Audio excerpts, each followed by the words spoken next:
Item 2.2, we're reconvening back into open meeting. May I have a roll call vote for declaration of subjects discussed in closed meeting? First, may I have a motion? I make a motion to adopt the certificate of closed meeting as written. Do we have a second? Second. Any discussion? All those in favor by roll call vote, please.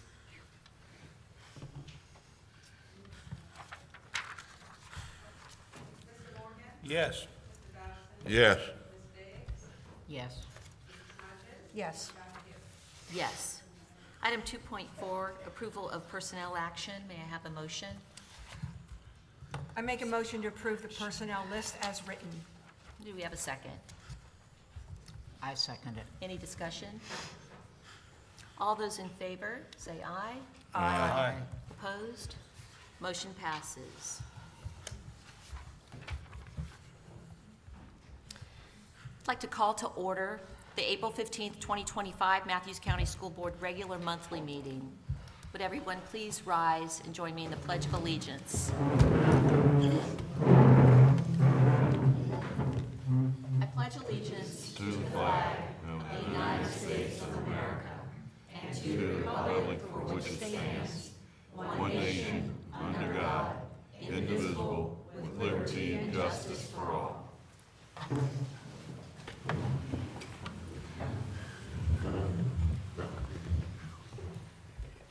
Item 1.3, roll call.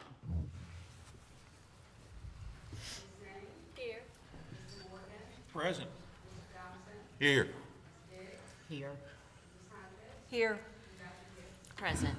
Item 1.4, approval of the agenda, additions and deletions. May I have a motion? Make a motion to approve the agenda as listed. Do we have a second?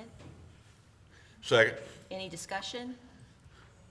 All those in favor, say aye. Aye. Aye. Opposed? Motion passes. Item 1.5, consent agenda. May I have a motion? Consent agenda. I make a motion to, excuse me. I make a motion to approve the minutes of March 18th, 2025 regular monthly meeting and March 21st, 2025 joint Board of Supervisors and School Board work session. Approval of requests for school bus and driver from Matthews Rotary Club. Approval of requests for 2 school buses and drivers from Matthews Extension Office. And monthly claims as presented on the consent agenda. And do we have a second? Second. Do we have any discussion? There being no discussion, all those in favor say aye. Aye. Opposed? Motion passes. And a note regarding the claims that are to be reviewed by the board members. We do have July through December available. Is anyone able to assign their names to one of those months at this time? Did you say December? July through December Oh, are through all December. available. I can do September.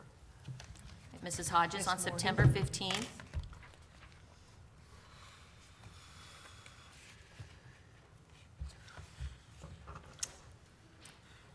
I can do October.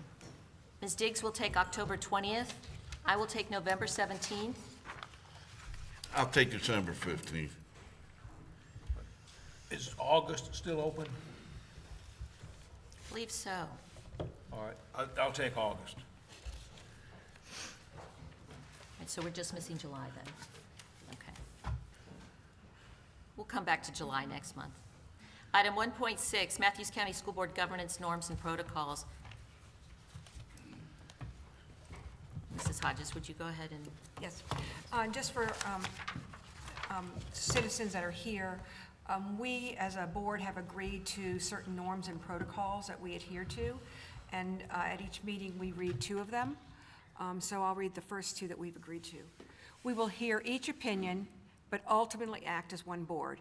We will speak candidly and courteously to each other and listen to dissenting or different viewpoints with an open mind. We will help each other to depersonalize disagreements by agreeing to disagree. The chair or designee will speak as the official voice of the board. A single board member will not represent the school board without the consent of the entire board, and board members making personal statements in any format, including speeches, articles, social media posts, etc., should clearly state that these statements are of their own opinion and not the position of the school board. Thank you, Mrs. Hodges. Item 2, we have a special presentation this evening. It's returning robotics to Matthews High School. Will the presenter please approach the podium? Presenters, please approach the podium. Thank you. Ken Childress. I'm trying to reestablish robotics in the high school. All we're asking for now is a classroom to use, and I have other speakers that will present the presentation. Thank you, Mr. Childress. All right. Hello, everyone. Ladies and gentlemen of the board, thank you for allowing us to speak tonight. We have a lengthy presentation here, but we know time is of the essence, so we're not going to read the whole thing. I'm going to kind of breeze through it, and we'll get to the last few pertinent slides.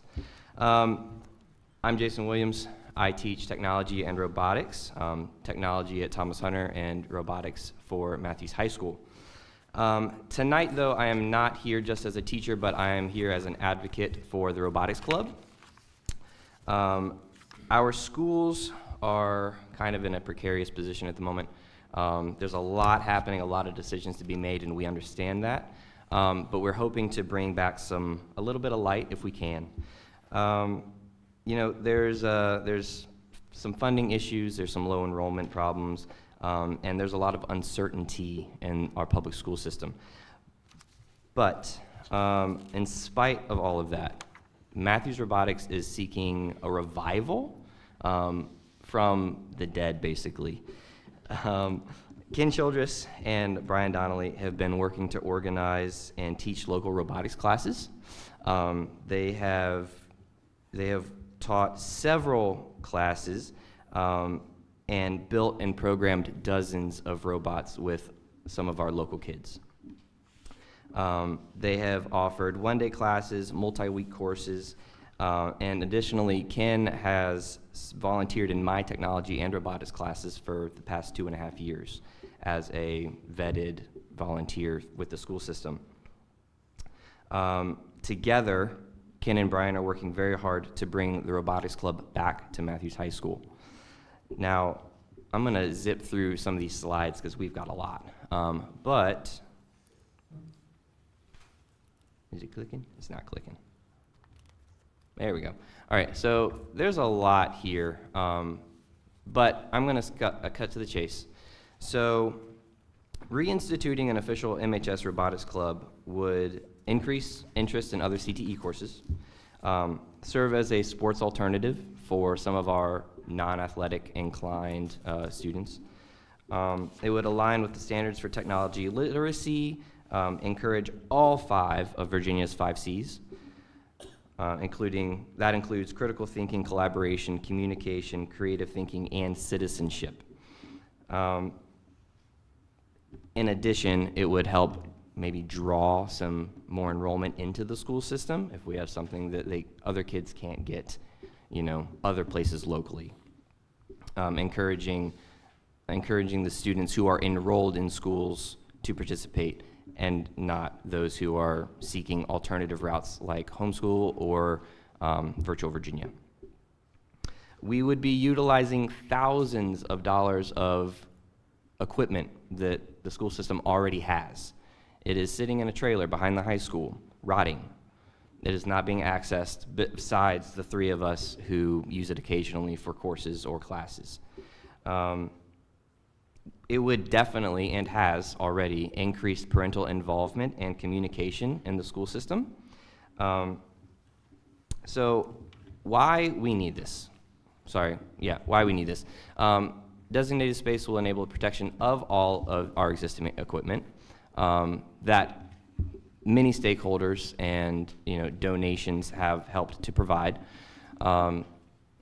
Currently, because most of our equipment out there is motors and electronics, once the trailer starts leaking, it has a very short lifespan.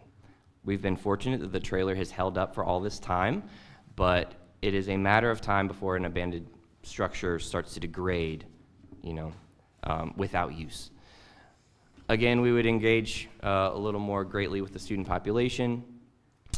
It would serve to attract more outside students, increasing enrollment, maybe drawing kids to stay in school.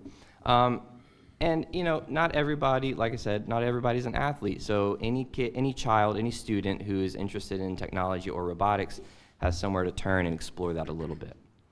Now, we only are asking for a couple things. Space, a dedicated workspace to house the work of the robotics club in addition to the equipment, and your permission to do so. That's it. That is all we need, space and permission. The equipment has been bought, the talent is here, the students are already here. I've been working with students on technology and robotics skills for the past 4 years now. The skill base is there, the interest is there, but we need the ability to do something with it. I'm going to hand off to Brian for a few closing remarks. Good evening. I'm Brian Donnelly. I'm a citizen of Matthews after a couple years now. I'm a computer scientist by training and by vocation, and a hobbyist in robotics. Ken and I have been very fortunate to work with a number of kids along the last little bit. It's important to notice that of the students that we've worked with, the majority of them are homeschooled. We have very few students in the school system that are attending our classes. The most recent class that we've had was 100% homeschooled children. I find that startling and alarming. Last month, we had a presentation on attendance, truancy, and how to get the kids back in school. You're looking at it. It was noted we won't make a program, we won't make a class program for 5-10 students. That's true. This is the path to getting robotics back into the school through the club, making it available to the few students in the school, and then growing from there. Thank you very much for listening to us tonight. You're welcome. Members, questions, comments? Thank you for your presentation. Doesn't sound like this is on. Is there any prerequisite as far as math to be able to participate in this program? Or an age, if you just both of those, or grade? Currently, academically, there's no prerequisites. Truthfully, for my robotics class currently, I have done a lot of kind of backlogged, instruction. When you take robotics, I think people assume that you have to come in knowing everything, and that's not the case. The majority of my instruction this year has been on design and programming, as well as electronics. So there's no prerequisites. Anybody can come. If I can speak for Brian and Ken, I know that we've had several children or kids come to the 4-H classes that have never touched an electronic device in their life, as far as building or programming or working on one. So there's no prerequisites, right? Right. Anybody can come, You guys can come. Come build a robot. Thank you for your willingness to work with our students. Mr. Dobson, do you have a question? Do you have a comment? Yeah. I don't know how long you've been doing this, but I remember when the original robotics started here, and there was a bunch of kids that enjoyed it. My son did. And he learned quite a bit about electronics, and I think it's wonderful for kids to take. With everything being electronical today, they'll have an edge up on people. I know of one child in this school that he can repair one of these handheld telephones we all use. And that's pretty good for a 15-year-old. So learning something like that, it's always for the better. Thank you. Thank you. Just want to be clear then, you're seeking space at the high school, one classroom at this point, right? And permission to create the club. Anyone is welcome, of any age, no prerequisites needed. I don't see why we can't do that. Thanks, Ruby. Great job. Thank you all. You're welcome.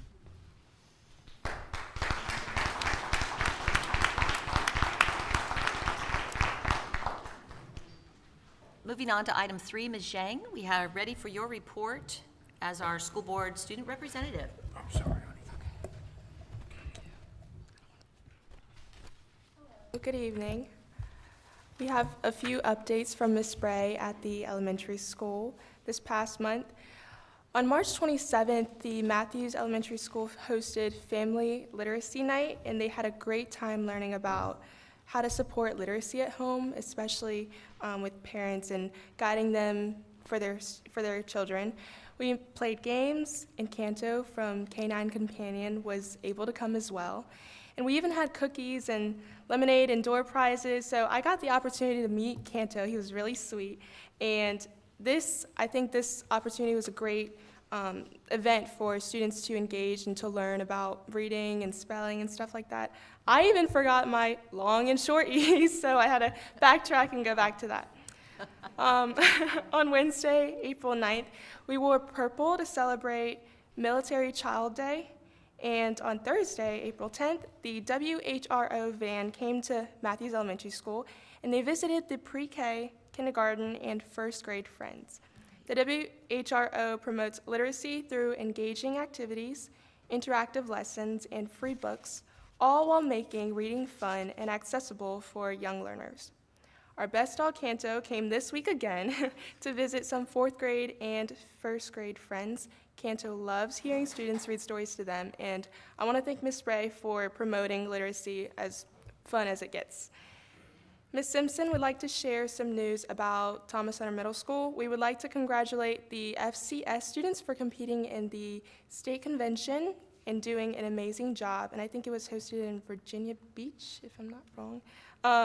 So a few of these students won awards. In gold, we have Autumn in fashion construction, and in silver, we have Leah, Ariel, and Emily in community service breakfast bags. In bronze, we have Gracie, Alois, if I'm pronouncing that right, sorry, in Jordan's National Program in Action Financial Fitness, and just want to acknowledge our school for competing in these conferences. That was an amazing performance. Amazing. And then also congratulations to the students for being selected as the Student of the Month by their teachers. In 5th grade, we have Jackson Hode and Avery Horsley. In 6th grade, we have Braden Smith and Austin Sadler. And in 7th grade, we have Paige Morris and Jordan West. And also, they celebrated military-connected students with the Purple Up Day on April 9th. I just wanted to note that. These students who have active military parents, and thank you to those that sacrificed. And these students have made support of their parents' work in the U.S. Armed Forces. And thank you, Macy, Aubrey, and Harper especially. All rising 7th graders will require the next 3 vaccines for the next school year, and I'm sure parents and guardians can reach out to the school for the names of those vaccines. If your child has already received these, please have their doctor fax vaccination records to THMS, and the phone number is listed on the website, or 804-725-2337. On Friday, April 18th, there will be a vaccine clinic at THMS provided by the Matthews Health Department. If you desire to utilize this clinic, consent for vaccines must be received to our office as soon as possible, and that's what Mrs. Simpson asks for. Next week is Vito's Volunteer Week. THMS is looking for help in sprucing up the grounds. If you're interested in volunteering to help out, please give the school a call. Last week, the students completed their STAR reading and math assessment. Reports will be sent home on April 28th with individual progress updates. As our students get ready to take their SOL assessments, we would ask that students are here each day. There are still many skills to be learned and practiced this month and next month as well. Attendance rate were up in March. Congratulations to our students who are working hard to be at school and on time each day. Great job, Seahawks, and just continue this for the end of the school year and many more to come. Here's a few notes from Dr. Grieve at the high school. There have been a lot of exciting activities at Matthews High School. Career Day was a huge success, and thank you to our volunteers and our school counseling department to make it a valuable experience for all of our students. We appreciated all the support for our coffee shop jazz fundraiser on March 26th. The event raised over $1,000 for the MHS music program. And similar to FCS, we had a few students, the FCCLA members, for their outstanding success at the annual conference in Virginia Beach. And they competed against 650 FCCLA members in star events. Matthews High School did incredibly well with a bronze medal performance overall. Juniors took the ASVAB, it stands for Armed Service Vocational Aptitude Battery, today, April 15th, and the ones who did not take it today will probably take it next year. We're also very excited as we are preparing for prom and the after prom party on April 26th. We really appreciate all of the hard work of our junior class and the enormous amount of volunteers and sponsors who make these events possible and a fun experience every year.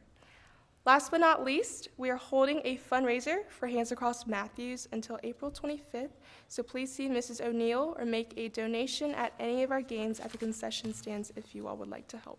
Thank you. Great job, Ms. Sheng. Thank you very much. And Dr. Daniel, may I ask you a question regarding a statement Ms. Sheng made about all rising seventh graders will require the following vaccines to start the new school year? Is there an exemption process that we have for that? I believe they just have to submit a waiver. Okay, good, great. If I may add Mrs. to Hodges? that, how are parents being notified of this, do we know? I don't know for sure, so I'll have to go back and double check what communication was provided. And I don't think the state requires an official form or approval of the waiver. I think it's just notification of what the exemption criteria is. I just didn't want the school year to begin next year and then there's a backlog or a challenge with getting done what needs to get done. Thank you. Good point, great point. All right, moving on to item 4, Dr. Daniel, item 4.1, the SBAR data. And just while Dr. Daniel is walking to the podium, student achievement is always going to be in line following our strategic plan, so we're always going to be talking about something that's tied back to the strategic plan goals for the school division.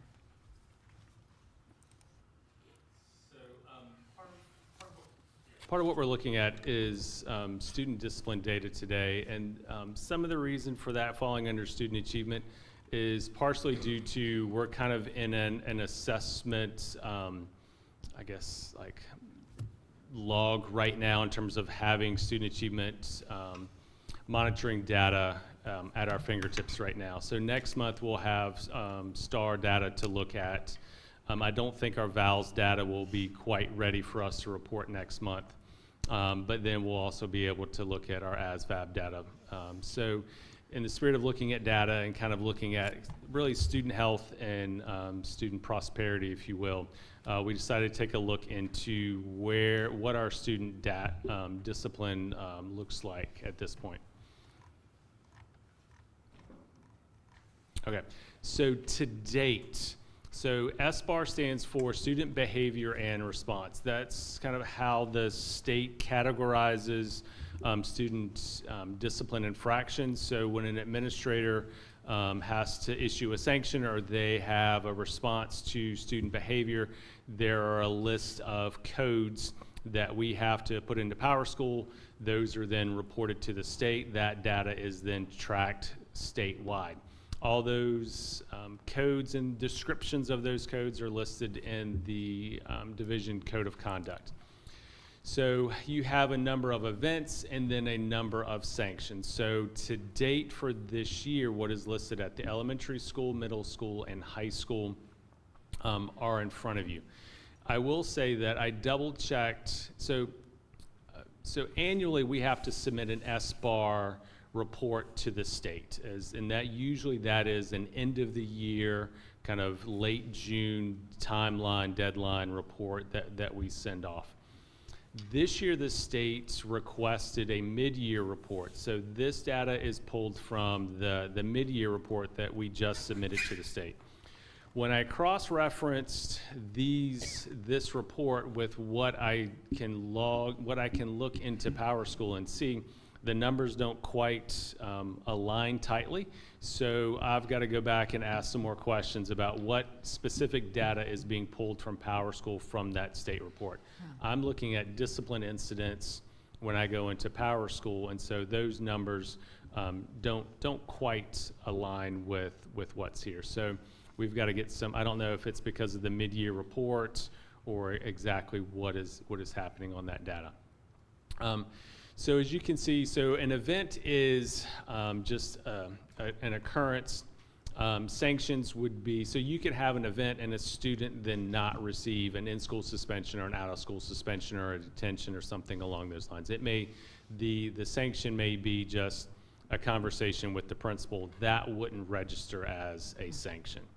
You can also have an event where 2 or more students receive a sanction. So if you have an event, a fight, for example, would be an event.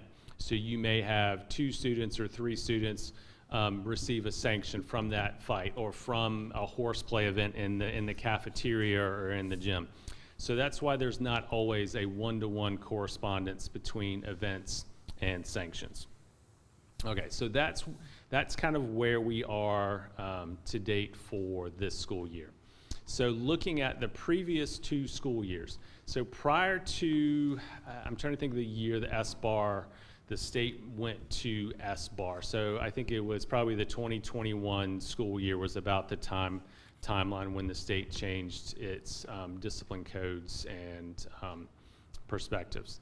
So looking at so I broke it down into events and then sanctions. So at the elementary school, you saw an increase of events from 22-23 up to, and then into last year. Again, saw some increases at the middle school. The high school actually went down in events from the 22-23 going into the 23-24. But if you flash back to this year, the high school, the number of events is definitely up this year. You also have another grade level that is at the high school this year. So that's part of that factor as well.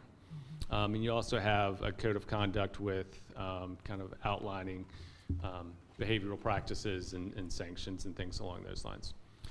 So looking at, numbers, it's kind of hard to draw a ton of conclusions from just looking at this snapshot, these pieces of SBAR data. It gives us, I think, a baseline to look at and have some conversations about as we approach the end of the school year and some of our summer conversations about where, what are areas of the building that we need to tighten up supervision on, what does our regular classroom and behavioral expectations look like. I think we can go back and continue to reflect on the sanctions and how we applied sanctions, and do we need to move backwards in terms of severity? Do we need to move up in severity and some other sanctions? But I think getting in the practice of looking at our SBAR data is going to be pretty helpful for us. Another piece that the state is building is called LASER. It's a digital dashboard that integrates student achievement, attendance, and discipline. And so that will give us some additional data analysis that we can use over the summer to, I guess, help us drive some decision making for if we want to make revisions to our student code of conduct, or kind of what our regular kind of school-based practices are, our classroom practices. If you have any quick questions on SBAR, I'm happy to answer them, but it's basically this was more of an introduction in terms of kind of SBAR codes. What do we look like in terms of number of events and number of sanctions? I'd like to recommend that we add a review of the SBAR data into our summer session Okay. in conjunction with the code of conduct review, and just make that a standing item in the summer session, the No, I summer think work that makes session. sense. Members, I would agree with that. I would like to have some input from principals Yes. as to where they would hopefully make recommended changes to the code of conduct. great. And again, we're year one of the Yeah. kind of a division-wide code of Right, conduct. right, So right. I've asked principals to keep a running note-taking on their code to like, hey, we need to adjust this. This has been a problem this year. This particular, I need a rule for X, Good. Y, and Z. Perfect. Okay. Thank you, Dr. Daniel. Welcome. Item 5, citizens' questions, comments, or requests. 5.1, comments not pertaining to personnel or student matters are limited to one opportunity of 3 minutes. Please state your name and address for the school board clerk. Protocol for public comment period. Matthews County residents and school employees wishing to speak should sign up with their name and address on the sheet if provided. Comment period will end after 90 minutes. All comments should be directed to the school board. Speakers shall not address matters involving students or personnel, as these topics may violate confidentiality and are not appropriate in a public forum. Public comment is the school board's opportunity to listen to the speaker. Since our purpose is to hear from you, the board will not engage in dialogue with the audience or whomever is at the podium. Matters requiring a response will be directed to the superintendent for research and response.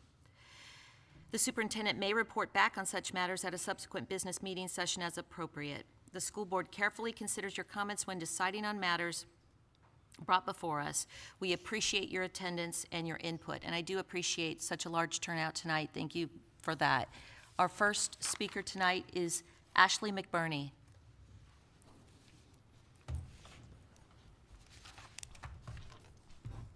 Ashley McBurney, 215 Church Street, Matthews.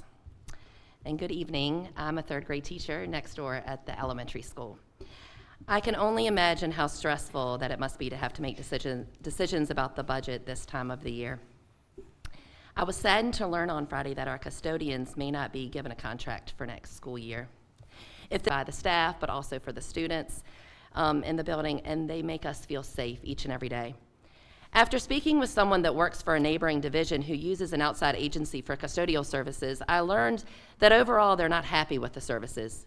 It was shared that outside services often have employees who do not show up for work. The turnover rate is very high, and the custodial staff is not guaranteed to stay at that same school for the entire school year. I was saddened when they shared all of that with me, as I want the best for our students and for our building. These are the things that concern me, not just as a teacher, but as a parent, if we decide not to offer our current custodial staff contracts next year. I was also very upset to hear that we will no longer be keeping the math specialist Title I position at the elementary school. Elementary school is where we lay the foundation of learning, and when we eliminate essential roles like the math specialist position, I'm concerned about the long-term impacts it will have on some of our population that's most in need. The Title I math specialist currently pushes into classrooms to help with instruction, pulls students out for remediation, and meets weekly with teachers to provide us with support in our planning. I'm beyond shocked that this position will no longer exist, considering the amount of students that the position currently supports daily. Please feel free to reach out to me for any questions, and I know it must be hard to create a budget, but please consider keeping both the custodial staff and the Title I math specialist at the elementary school. Thank you for your time. Thank you, Ms. McBurney.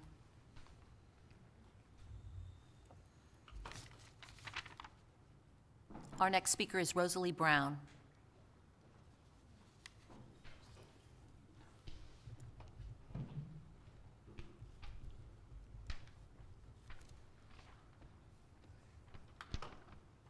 I'm Rosalie Brown. I live 1083 Circle Drive.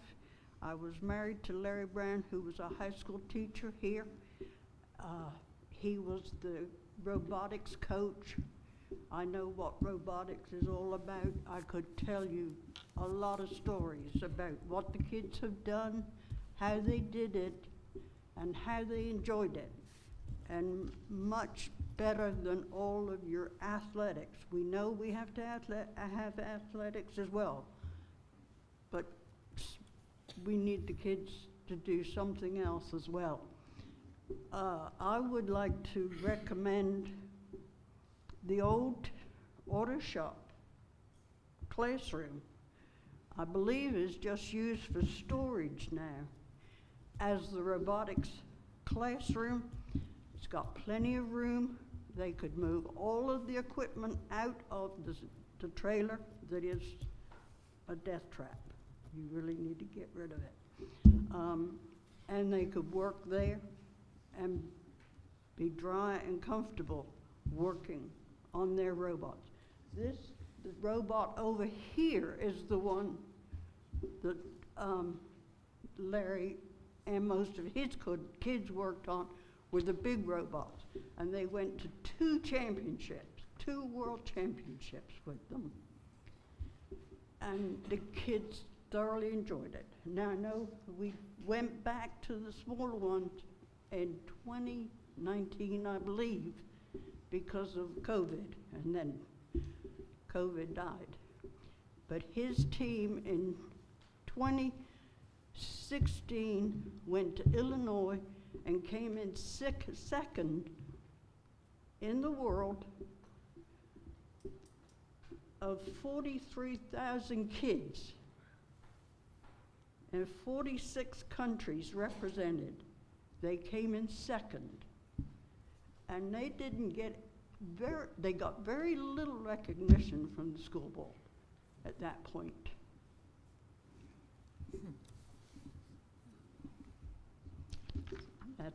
That's all I have to say. Thank you, Mrs. Brown. And I assure you, they would have gotten full recognition from this board.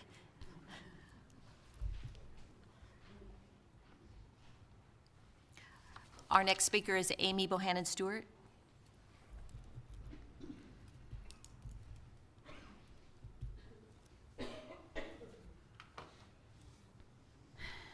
Good evening. Amy Bohannon-Stewart. I'm a taxpayer, a former MCPS parent. She just graduated last year. I'm also a former employee. Used to work in this building for 21 years. I know times are tough and money is tight, and I do want you to know that I'm willing to pay the taxes to maintain custodians as employees of the school system. As part of Matthews County Public Schools. I do not like the idea of contracting out custodial services. I currently experience contracted custodial services where I work at New Kent. And I've only been there since August, not even a full year, and 4 different people have cleaned my classroom this year since August. I would estimate, because I wasn't exactly counting, but at least about 20 times this year, that I came in to find that my floor had not been swept and the trash had not been emptied. So the custodians that took care of my room while I was here at Thomas Hunter Middle School for 21 years did a good job. And they often asked if I needed anything. And now I'm worried about special events that we have at the school and stuff like that. The custodian that helped me for years, that cleaned my room for years, Mr. Boo, helped me sand down my tables, my science tables one year before I repainted them. And I don't think teachers are gonna get those kinds of things, which also help the students, if we have contracted out services. And I think our children are in better hands. I feel better about us vetting our own people rather than contracting out with this company. And I'm willing to pay the taxes to maintain our custodial staff as they are, and to pay teachers properly, and to pay support staff properly. And also, I'm willing to pay taxes to give teachers proper tools like IXL. I can't understand why that was gone. The teachers used it. I questioned them after the town hall meeting answer I got about that question. So, we all like to save money, but I don't want the schools compromised. I don't want public safety compromised. And, I am willing to pay for that. So, thank you. Thank you, Ms. Bohannon-Stewart. Our next speaker is Mel Shursky. Thank you. My name's Mel Shursky. I'm the Chief Medical Officer for Riverside Walter Reed Hospital. And the reason I mention that is because I'm intimately involved with a lot of the budget and finance committees within the health system at Riverside. So I understand and respect your challenges that you've got coming before you. This letter that I'm about to read has garnered 64 parent and community members support in the last 8 hours at least, and there's many more that have been emailing us. I'm just going to read this. Dear members of the board, the school board, we are writing to express our deep concern regarding the proposed budget cuts that threaten to significantly impact educational programs for advanced students, including out-of-district programs within the Matthews School District. While we understand the difficult financial decisions the district must make in these challenging times, we respectfully urge you to reconsider a reduction that would diminish the support and opportunities available to this vital population of learners. Advanced students have unique educational needs that are not adequately met through the standard curriculum. Without proper enrichment, acceleration, and access to advanced learning resources, these students often become disengaged, under-challenged, and in some cases underperform despite their potential. Programs designed for advanced learners are not a luxury. They are a necessary investment in students who may go on to become future leaders, innovators, and contributors to our community and beyond. Eliminating or reducing funding for advanced education, including out-of-district programs, undermines the district's commitment to equity and excellence.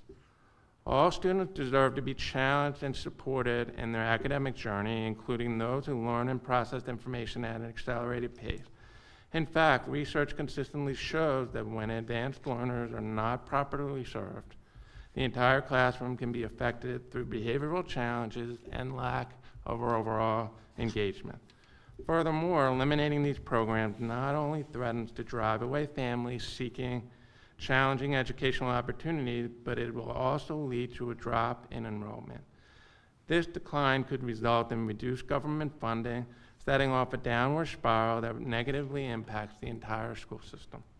We urge the board to consider the long-term impact of these cuts and to prioritize solutions that maintain high-quality services for advanced students. Our schools must strive to serve every child according to their needs, and advanced and out-of-district education is a crucial part of that mission. It cannot be understated that the reputation of our school system is directly proportional to the desirability of our community and the value of our homes. Strong schools create strong, financially sound communities that continue to flourish. Thank you for your time, your service to the community, and your careful consideration of this matter. We would welcome any opportunity to further discuss how we can work together to preserve and strengthen advanced education in the Matthews school system. Thank you, Dr. Shursky.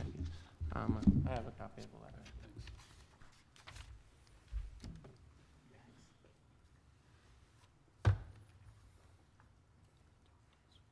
We do not have any other people signed up on our list. Is there anyone who'd like to approach the podium? If so, please state your name and address for the school board clerk. Thank you.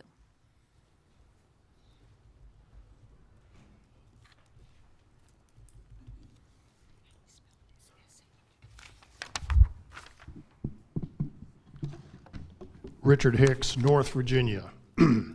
Tonight's comments are somewhat connected and cover various things that have been discussed over the year. For some reason, we're still maintaining classroom space for 1,200 plus students with a declining enrollment, now around 750 students. Note, should be pretty easy to find those robotics guys a classroom. Why don't parents have enough money to feed their children? Could be they waste money on jacked up pickup trucks, liquor, fancy cars, beer, chrome wheels, cigarettes, Harley-Davidson motorcycles, lottery tickets, jet skis, numerous other toys, Starbucks, Red Bull, tattoos, cable, body piercings, anything in 7-Eleven, online gambling, cruise trips, e-cigs, takeout pizza, fast food, and of course, the latest and newest cell phone. I'll move on. Expectations. Expectations of parents and students are low. Example, high school students should be expected and assigned enough homework that will occupy 3 hours per day, 5 days a week. Why students can't read. In short, phonics. A book titled Why Johnny Can't Read was published in, wait for it, 1956. The solution in that book, phonics. I've mentioned before that we've only been teaching arithmetic for centuries. Maybe you need to try teaching techniques from 100 years ago. And finally, with a declining enrollment, your budget should be going down and not up. Thank you. Thank you, Mr. Hicks. Is there anyone else who'd like to approach? Thank you. Hard to follow that one. Jessica Christensen, 128 Veterans Way, Hudgens. I'm kind of here to preempt Amy O'Neill before she pops up, just to say that I don't know, I'm not here exactly to preach to you guys because I know you don't want to make any of these cuts that are before you. I mainly would really like to, can't wait for Thursday night for Board of Supervisors and kind of glad a few of them are here to hear some of the comments. Amy's possibly going to follow me and talk about cuts that are being presented, and I can't imagine this county hasn't figured it out yet that to the athletic program. I would think this room would be even more filled if people really knew, in the tune of like I think 60,000, which our Boosters Club does a ton. They do more than we can imagine and ask for, and I'm a volunteer and I'm not even on the board, and they're run ragged and they're doing so much, but I don't know that the athletic programs as they stand and with how many kids are actually doing them will be in existence next year if we don't get that 60,000. So hopefully the county and residents and parents and anyone that likes coming to see any of the athletic events or supporting any of our youth kind of make their opinions known about that. I know that intramural basketball is also an option to be cut, and that saddens me because middle school really has nothing that's being offered in athletics, and hopefully we can somehow figure that out to keep that program going. And to follow up with Mel Shursky there, cutting the non-special ed regional programs, you know, just talking about Governor's School and ROTC and things that you've worked so hard for, welding, in the last few years, it's just, it's awful. It's painful to hear, and I'm really hoping that we can figure out ways to really work towards getting that funding. So, thank you. Thank you, Ms. Christensen.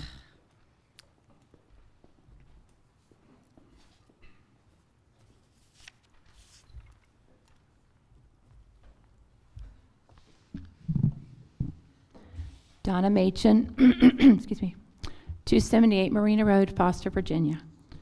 The homeschoolers are outperforming without millions and often on a shoestring budget. Why is that? Fewer students, supplies, small overhead, free employees, but not all can homeschool or can afford private school, but they instead depend upon the government. During hard economic times, we have to distinguish between needs and wants. Students need internal motivation for learning. Love of God, country, family, and special subjects are examples. If you instill the motivation and provide the curriculum, the students can perform well without the bells and whistles of expensive external motivations. You need to look for incentives and rewards that don't cost so much. Praise, awards like gold stars, and my children say pepperoni pizza slices. Excitement through career planning, low-cost field trips such as free capital tours, and character studies for individual personal growth. Stick to the basics. I encourage you not to ask to raise taxes because throwing money at the problem isn't necessarily the way to improve the scores. Thank you. Thank you, Mrs. Machen.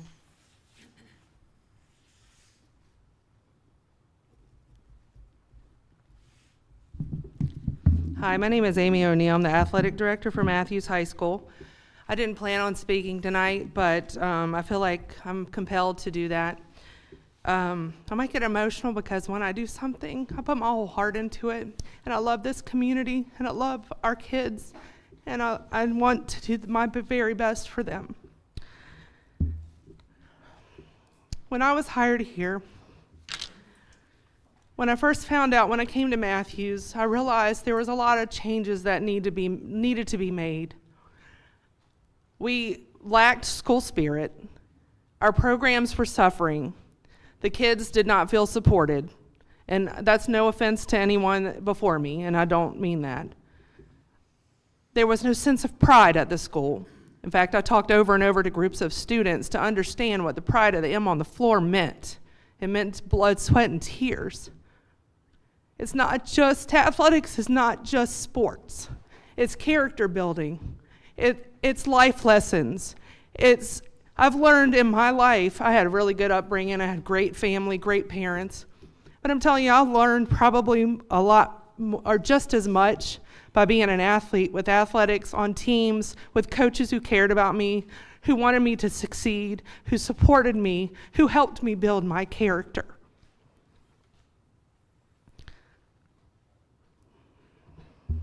Excuse me for a second. Regardless of our budget, regardless of our small school, we still have the same amount of games as a 6A school. We have the same amount of transportation as a 6A school, who gets a big amount of budget, who gets funding, who gets whatever, that a large school gets. We have the same amount of referees. We have all the same kind of cost. Just because we have 300 students does not mean that we do less as an athletic program. I gave Dr. Daniel a spreadsheet that shows that, thank you, Lord, that we had the Booster Club to help support us, because I got zero money from you. I came up with $30,000 on my own to support this program. I can't do that every year. I was given nothing, but thank God to our boosters who gave us $14,000 to get our football team started. Because without that, we had zero supplies, we had zero equipment. Everything that we did have was dry rotted already, was out of date, which was not safe. So with the boosters' help, thank goodness, we were able to sustain that and build a football program, which Matthews County had over and over and over told me in every meeting, yeah, that's just great. Whatever you want to say, that's great what you're doing, but when are you bringing football back? We brought football back for you. For you. Football makes a lot of money. It also costs a lot of money. $14,000 didn't touch what we had to purchase for that program. But we raised money for that, and we did it successfully. I can work on a shoestring budget, but we need to care more about our students, not just because they play sports, but because we want stronger character kids in this school to make productive citizens, not just in the classroom. Yes, education 100%. They are student first, athlete second. But I can tell you, out of 325 students, we have 199 kids doing sports. You cut that, they'll go to Middlesex. You cut that, they'll go to Gloucester. Don't think they won't. Our enrollment is low already. Imagine what's going to happen when we cut that. Thank you. Thank you, Coach O'Neill.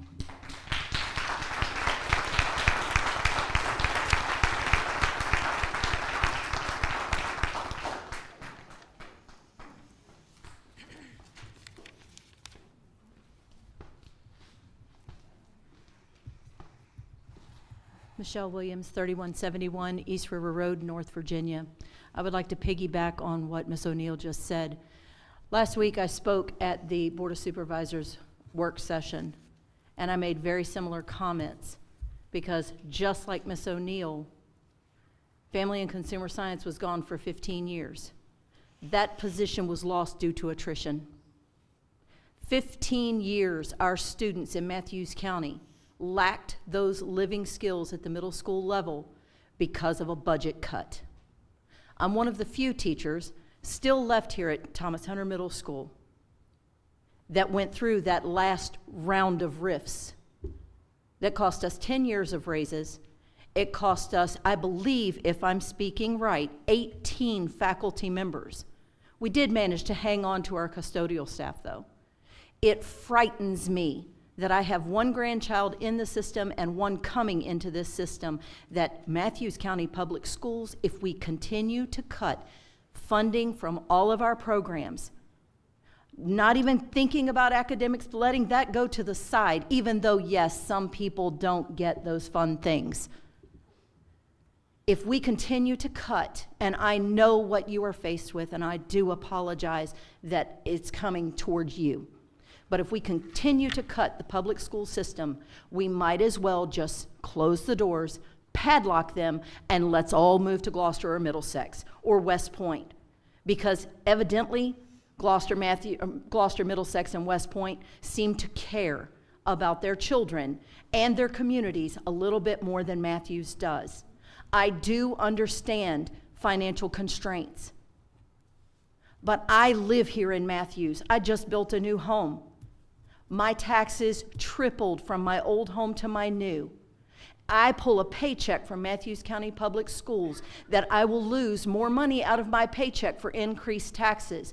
But if it takes that to keep our schools open, to keep the athletics going, to keep our programs that your teachers are finding the funds for, instead of the board, instead of Matthews County, we're finding the funds from our citizens.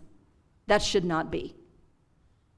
I would challenge the two boards to sit down across the tables with erasers and pens and pencils and these budgets and try to make them align.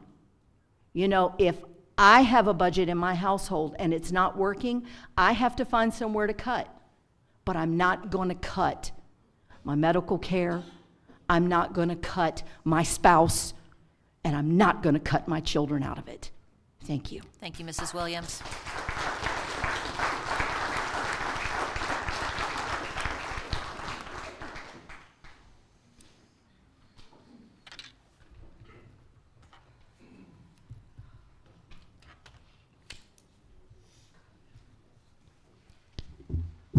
Good evening, Sharon Fry, Port Haywood. Want to thank you for your service, hard job. How about our band? That's all I have to say. Excellent. Thank you, Mrs. Fry.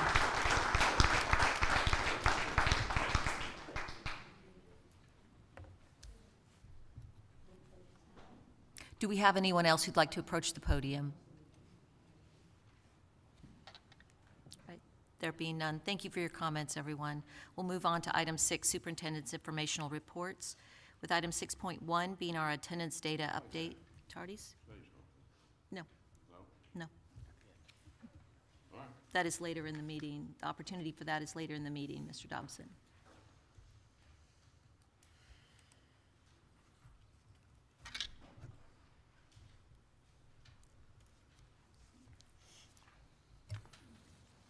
Can you go ahead and move to the March screen for me? Down, down. All right, right there. So our March update in terms of attendance, one of the things that was asked was to provide current school enrollment. So on the far left column, in parentheses, you have the current school enrollments. So again, just reviewing what's in the charts. So for the high school, we're looking at 39 students at this time are considered chronically absent, so they've already missed 17 days. At Thomas Hunter, that is 7. At the elementary school, that is 19. To have a little bit of frame of reference, I believe 39 out of 324 is about 12%. Approximately 2 years ago, the high school finished the year at 33% chronically absent. So while we're not ecstatic about 39 of our students having missed 17 days, and the remaining several months of school are critical to staying under that 15% mark, from where we were several years ago, we've seen pretty significant growth. So I think when I go back and look I think it was 2 years ago, We were at 34%, I think 27 and 24% for our schools in terms of chronically absent students. And again, for the folks in the audits, the federal marker for being chronically absent is missing 10% of the school year or more. So that's about 17 and a half, 18 days. The threshold and part of our accountability matrix is you want to have fewer than 15% of your students miss more or not cross over the 10% of days missed. So that's a lot of percent talk. So we've had some great strides in terms of getting students to school, working with families to make sure our students are coming to school. A ton of work goes into those other columns in terms of issuing warning letters and developing attendance plans and staff working with families to make sure that students are getting to school, working with the juvenile justice system. So as students really exceed or absent rates or exceed the law in terms of attendance, we're taking those students to court. And the board had talked last month about adding some additional pieces into our attendance policy that are linked to grades. So we'll work on some draft policies for the board to have some discussion. But I think as we've continued to monitor the attendance data and take a look at the attendance data, we're not satisfied with where we are. But I think if you go back and look from 2 years ago, we've made pretty good strides. All right, can we scroll down to the next slide for me, please?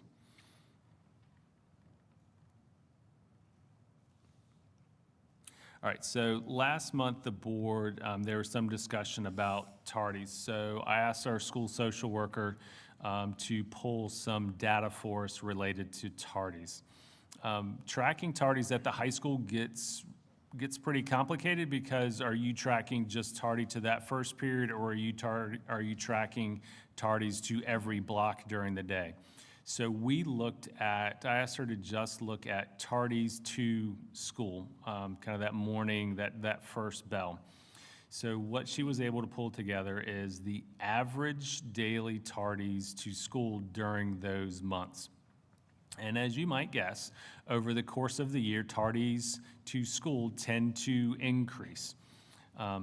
Again, it's significant. Again, at the high school, you start having students driving themselves. You have the early mornings, and you can have conversations, the science about adolescence and sleep patterns and looking at start times and things along those lines. But we tend to know that high school students and tardies tend to be an issue. What is significant too, though, is as you look at the average number of elementary school students who are tardy each day. And so that's not going to be, they're not driving themselves. That's developing habits, developing a culture within the community that attending school matters and that arriving to school on time matters. So again, we're working with families. There aren't the legal remedies for tardies. We don't have great strategies in place for how to address tardies at the elementary level for kindergartners, first graders, second graders, et cetera. So that's a communication piece and working with families to try to get those students to school to start the day on time. So any questions from the board related to absences or tardies? I want to thank you for, Ms. Yang, you have a comment? Go ahead. So this is not counting the latest students that have tardies as well? Because you just Correct. mentioned This would not capture a student who doesn't have a first period, but their first instructional block of the day may be second block, and they're late to second block. What I asked Ms. Thomas to pull was just tardy to first block, fifth block, and then the same for the middle school, and then the first part of the day for the elementary school. Thank you. You're welcome. To that point, do you see a way that we could focus on getting some of that information for next month to look at? How would we, do you see a way to get it so that we can take a look at it? Because Ms. Zhang brought this up last month, and she is boots on the ground. She knows what's going on in there. She sees it, and she brought it up as a concern. I think it's relatively easy to pull tardies to the individual blocks at the high school. You would have to go student by student to then determine if it's their first block of the day or not. That's combing through probably 130 different schedules, because I doubt I have very many sophomores or freshmen who are have late ends. So you're probably looking at juniors and seniors, and most likely that's going to be a senior. But it's pretty easy to pull the tardies per block. Where it might get complicated is, do you want an average for the month for tardies to first block, second block, et cetera? Otherwise, the reports get pretty voluminous, so you're going to print tardies for every day to every block and tabulating that. So I think we can start I can work with Ms. Thomas to take a look at what the reports, the information the reports are providing to us, and what may be the best way to make that data usable to inform action from the board in terms of policy or principles to look at different procedures or practices within the schools to reduce the number of tardies. I mean, I'm guessing there's probably tardy to first block and tardy to the block right after lunch are going to be the highest tardies, highest rate of tardies. Just from my experience, that kind of is where it happens. I think what the goal is to minimize this and to tighten up whatever needs to be done, whatever it is, hallway management. I don't know what the answer is, but that's what I want, is to find out how we can ensure that the most instructional time is being used by each student, and that we're not having sort of and I'm not saying that this is happening, but perhaps in some cases there's a lax approach to getting to a class on time that's disruptive to the entire class, to the other learners, to the teacher. It goes to, it's disrespectful, it's work ethic, it goes to a lot of things in character, and I think if that's a problem that we have, so I guess the first thing is assess, is that a problem? If it's a problem, I think we need to try to remedy it in some way, at least bring it up and discuss it. Members? I agree. And also, first of all, thank you for this information. This is the first time we've looked at tardies to school. So I appreciate looking at that. I just am curious if, at the high school, if the increase in tardies have to do with maybe seniors, just out of curiosity.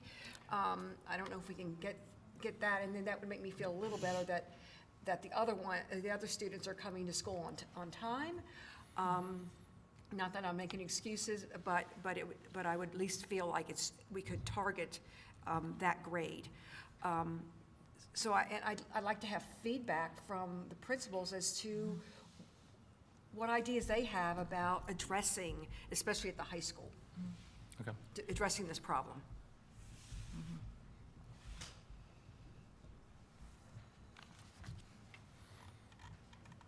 And back to, I just wanted to make a comment, back to the attendance rates. When we have a problem that starts at the elementary level, there's a tendency for that to become a pattern throughout the educational experience. Is that correct? That's correct. So most important that we set that pattern correctly at the elementary level. So that is a concerning feature. And I know that the school leadership is doing all they can, but I think with a mind that if that is not corrected, set up for success at the elementary level, we have a good chance of that persisting throughout. And that's what the data does show. To go back and touch on the laser, the state dashboard that I referenced a little bit earlier with SBAR, they have a crosswalk or kind of an integrated tool that looks at attendance and achievement. And so they look at the impact of absenteeism on achievement for different subgroups within your school division. So it's a pretty powerful tool that they're beginning to launch. So we were supposed to get training on it last week. And so that got moved to later this week. So I'll get to learn it a little bit more, but we're part of the pilot group within the state getting access to it pretty early, so. Oh, good. Yeah. Wonderful. Yes, Ms. Diggs. Looking at the Matthews Elementary, I see 3 categories that have improved, and that encourages me. Am I not on? Looking at Matthews Elementary, 3 of the categories have gotten better, and that's encouraging because that is where it starts and carries over. So, plus on that one. Agreed. Good. There are no comments. We can go ahead for item 6.2, the high school and Thomas Hunter Middle School asbestos test results. Yeah, so some good news coming from our collaboration with the county and conversations on the health and safety of our school buildings. So in recent weeks, mold testing, air samples were taken at the elementary school, I think all 3 schools, to assess or test for mold spores. All of that testing came back negative or within normal limits for mold testing. So there's no elevated evidence. There's no evidence to suggest elevated existence of mold within our classrooms. Mr. Tillage with the county helped facilitate then having air sampling within Thomas Hunter and the high school to measure or assess for the presence of airborne asbestos particulate. Part of that testing process involved kind of fans blowing to disrupt kind of the air and particulate. All of those tests came back, I want to say positive, but positive in a good way for the school division and the people who are living in those classrooms. So positive for us, negative for the existence of asbestos particulates in the spaces within Thomas Hunter and the high school. Yeah, and just today we got the mold testing back for the high school that again was favorable conditions, and so we had been waiting on the high school. So several air quality tests having been done at our 3 schools, all of which come back to indicate no existence of air quality issues in any of our buildings. So, in short, Well, that's fantastic news. Yes. Any other comments from members on this? I just want to say it's been a rough year in this area, so this is very good news to hear this. Thank you. Dr. Daniel, we'll move on to item 6.3, our response to the proposed school division FY26 budget cut.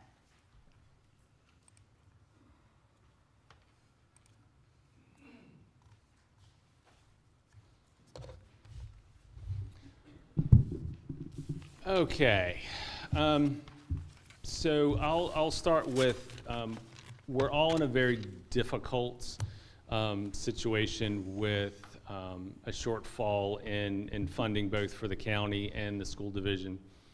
So we are working with the county to find solutions on our end to meet that shortfall. So what I'm going to lay out today is a little bit of review, but then also going through what is available in terms of not aligned to state law per se, or ways in which some are part of these suggestions or options may be used to meet that shortfall.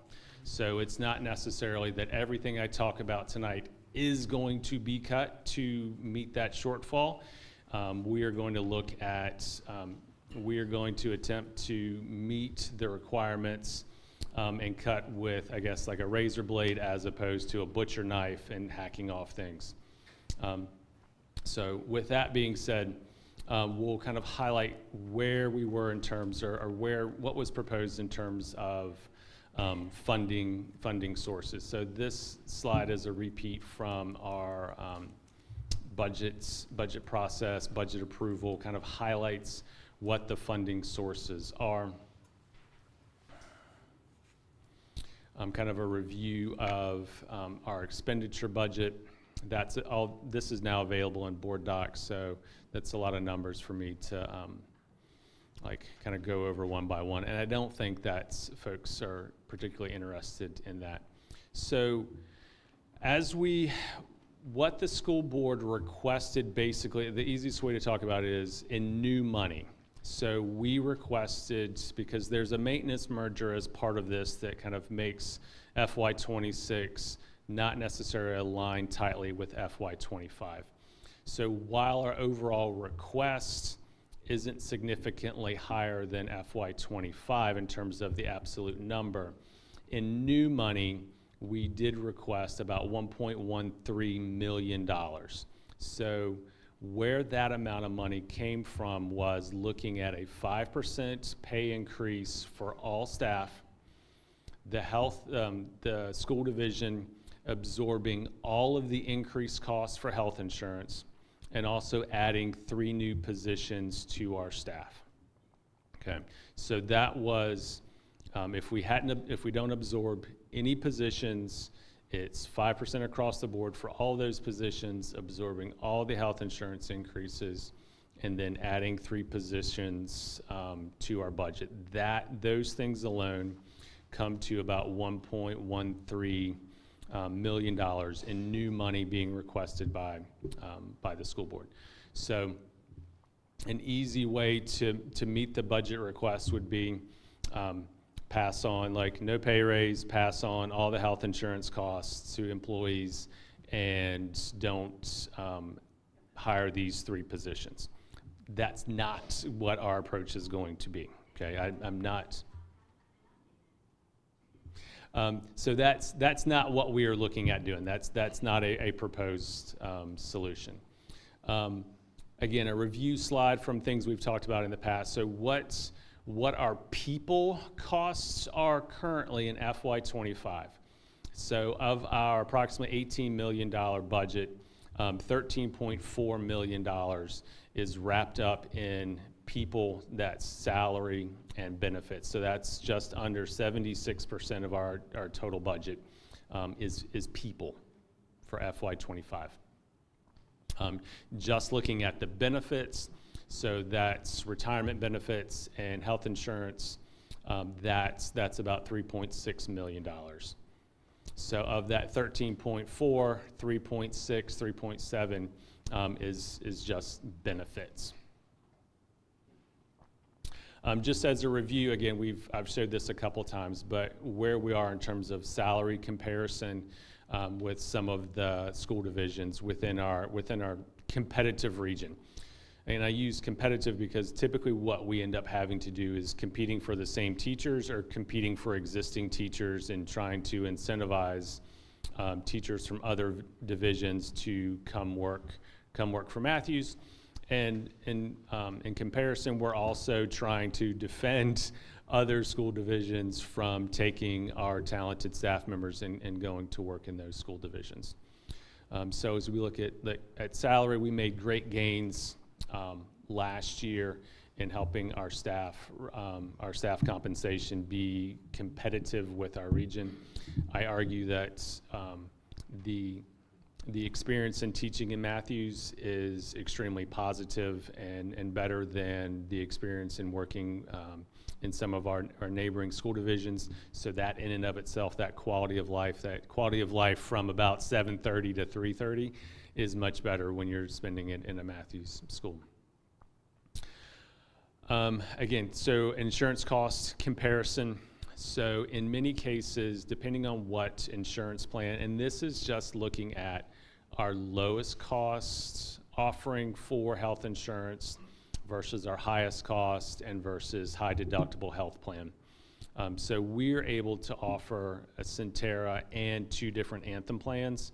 Most places offer 3 different versions of Anthem plans. So we're the lone school division in our kind of neighborhood, if you will, who participate in that Centera plan.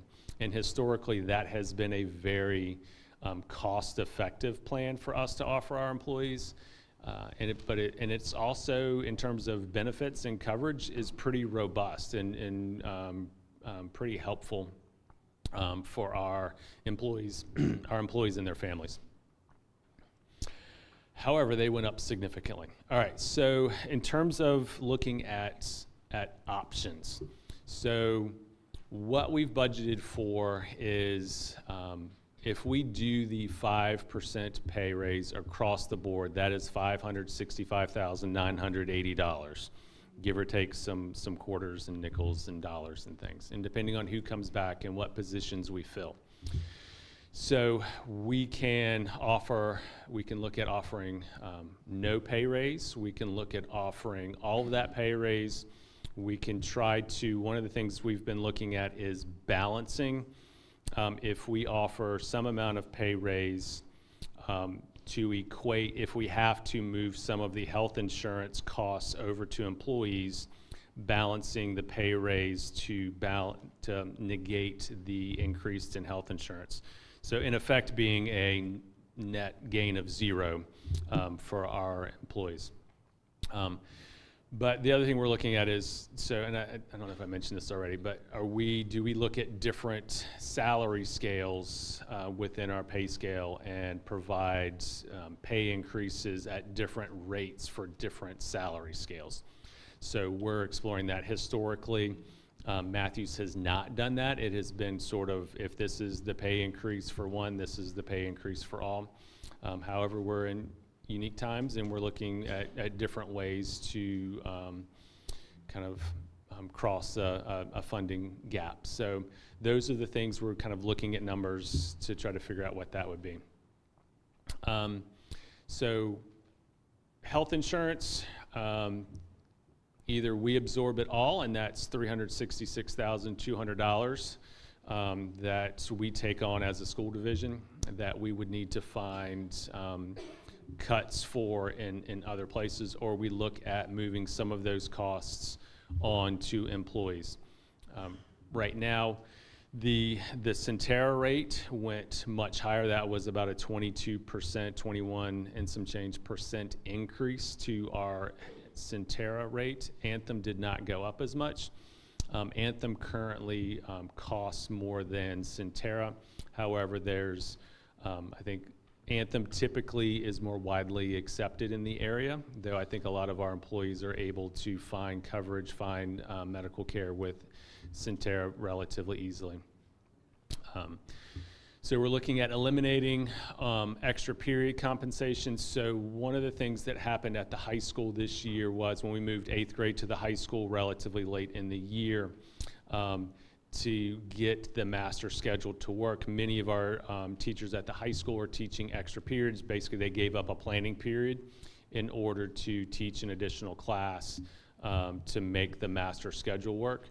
So with enough time to build a master schedule to adapt to everything, we'll be able to realize some savings in that area. So we're projecting at least $20,000 in saving by reducing multiple extra period compensations.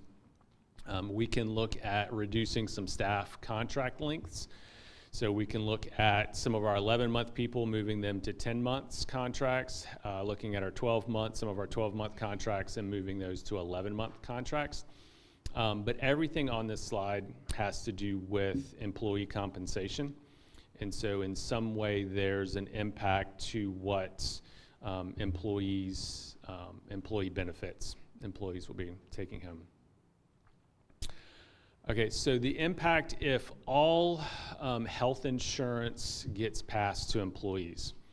So the Centera plan, the current cost per month for a single individual is $68. Currently, the current cost per month for an employee on the family plan is $679. If all the costs are passed on to employees, the impact of an employee on the Centera family plan would be an additional $5,760 in insurance costs for them for the year. And so the additional increases are are laid out there. If you're curious about why some of the costs go down, as being a part of the local choice, there is a school division minimum requirement. So per plan, so in order for us to meet the local choice requirement for the minimum payment, those single anthem plans would go down slightly for the pay period and the month and the year. But those are big numbers. I mean, that's a significant impact to teachers and families. Again, that's if all of it were to be passed on to employees. All right, so we just talked about compensation, so looking at just staffing. So absorbing vacant positions. So if we look at what is currently vacant, from that we currently are in our budget, those positions through various reasons would be vacant. That would be approximately $350,000.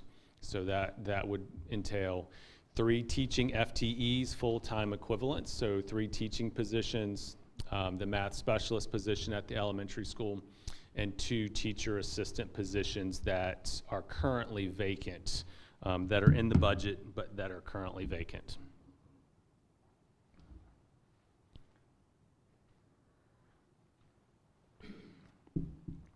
Next is some support staff. So we have a nurse who is retiring, so absorbing that position and shifting some of their responsibilities around. We also have a cafeteria position that will also become vacant. And so by absorbing those 2 positions comes out to about $180,000. And then if we look at removing the requested positions in the budget, that comes out to about $201,300. Some other options include looking at eliminating many of our part-time positions. So those positions are currently filled with people. So those would be part-time people who are employed by the division, looking at eliminating some of those part-time positions to save approximately $40,000. And then looking at looking to contract some services. So looking at contracting out our custodial services to save about $30,000 to $35,000 is the breakout for that. And then substitute teachers, contracting that out to a firm is about another $20,000. So in sum, looking at about $50,000 in potential cost-cutting measures, savings by contracting out for custodial services and our substitute teachers. If we start venturing into programs, if we look at our non-special education regional programs, so looking at Chesapeake Bay Governor's School, welding programs, nursing, NJROTC, looking at those programs, that's about $105,000 cost to the division. Eliminating thrifty spots. We, for the last couple years, Thrifty Spot was originally supposed to be a self-sustaining program. It hasn't been that in a little bit. So currently the division is budgeting about $28,000 to subsidize Thrifty Spot. When we look at athletics, we're looking at any VHSL activity. So there are some things that are VHSL sponsored that aren't necessarily athletics. But what we would so the sum total of what it costs or the rough estimate for what it costs to subsidize or have an athletics program in Matthews County is about $60,000. That includes the intramural basketball program, but it also includes other VHSL activities such as like speech, forensics. We don't currently have a VHSL drama program, but that would fall under that VHSL activity rate. And there's also a registration fee that goes into VHSL activities. Ms. O'Neill didn't mention it, but just the cost of officials alone to run home games is about $30,000 a year just for officials. So, again, not saying that that's you know, the go-to thing, but that's part of what we need to look at. Meals on Wheels. Meals on Wheels, while it doesn't, it's not kind of something that impacts our students, Meals on Wheels runs through the school division budget. So we get funding from Bay Aging, but the ladies who do a terrific service to the community through Meals on Wheels kind of are doing that in our kitchens. There's a shared sort of line item and process. But there's an estimated savings of about $15,000 if we eliminate Meals on Wheels. So other budget cutting items, currently it says cut line items across the board. What we're doing is we're in the process right now of actually, you know, somebody mentioned earlier about sitting down with members of the Board of Supervisors. We did that at 2 o'clock today. We'll continue to have meetings and hearing suggestions and looking through line items for where we can find savings. Also looking at, do we have accurate projections of our revenue sources and making sure that we're not cutting our revenue projections short, and really having accurate projections of what our expenditures during this year are going to be. And so as we go through those individual line items, you know, we may be in a little bit better shape, so that $200,000 may be a little bit larger, it may be a little bit less, but we're going to continue to comb through every line item. And so that includes looking at where we have leases for individual, you know, equipment, subscription costs. Today we were going through it and kind of looked at our internet costs, and so we just rebid our internet services through E-rate, so we'll experience some cost savings from our internet service provider changing. So that's been, I have kind of a running tally of if we do this, this is what the savings will be, and so we're trying to find our way to get to that magic number. So we're looking at current leases and current subscriptions.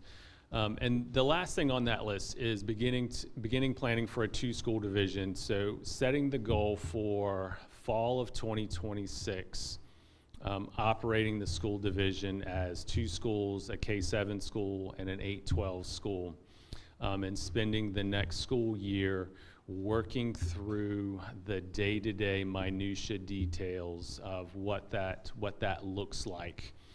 How do we operate out of one office? What are the impacts?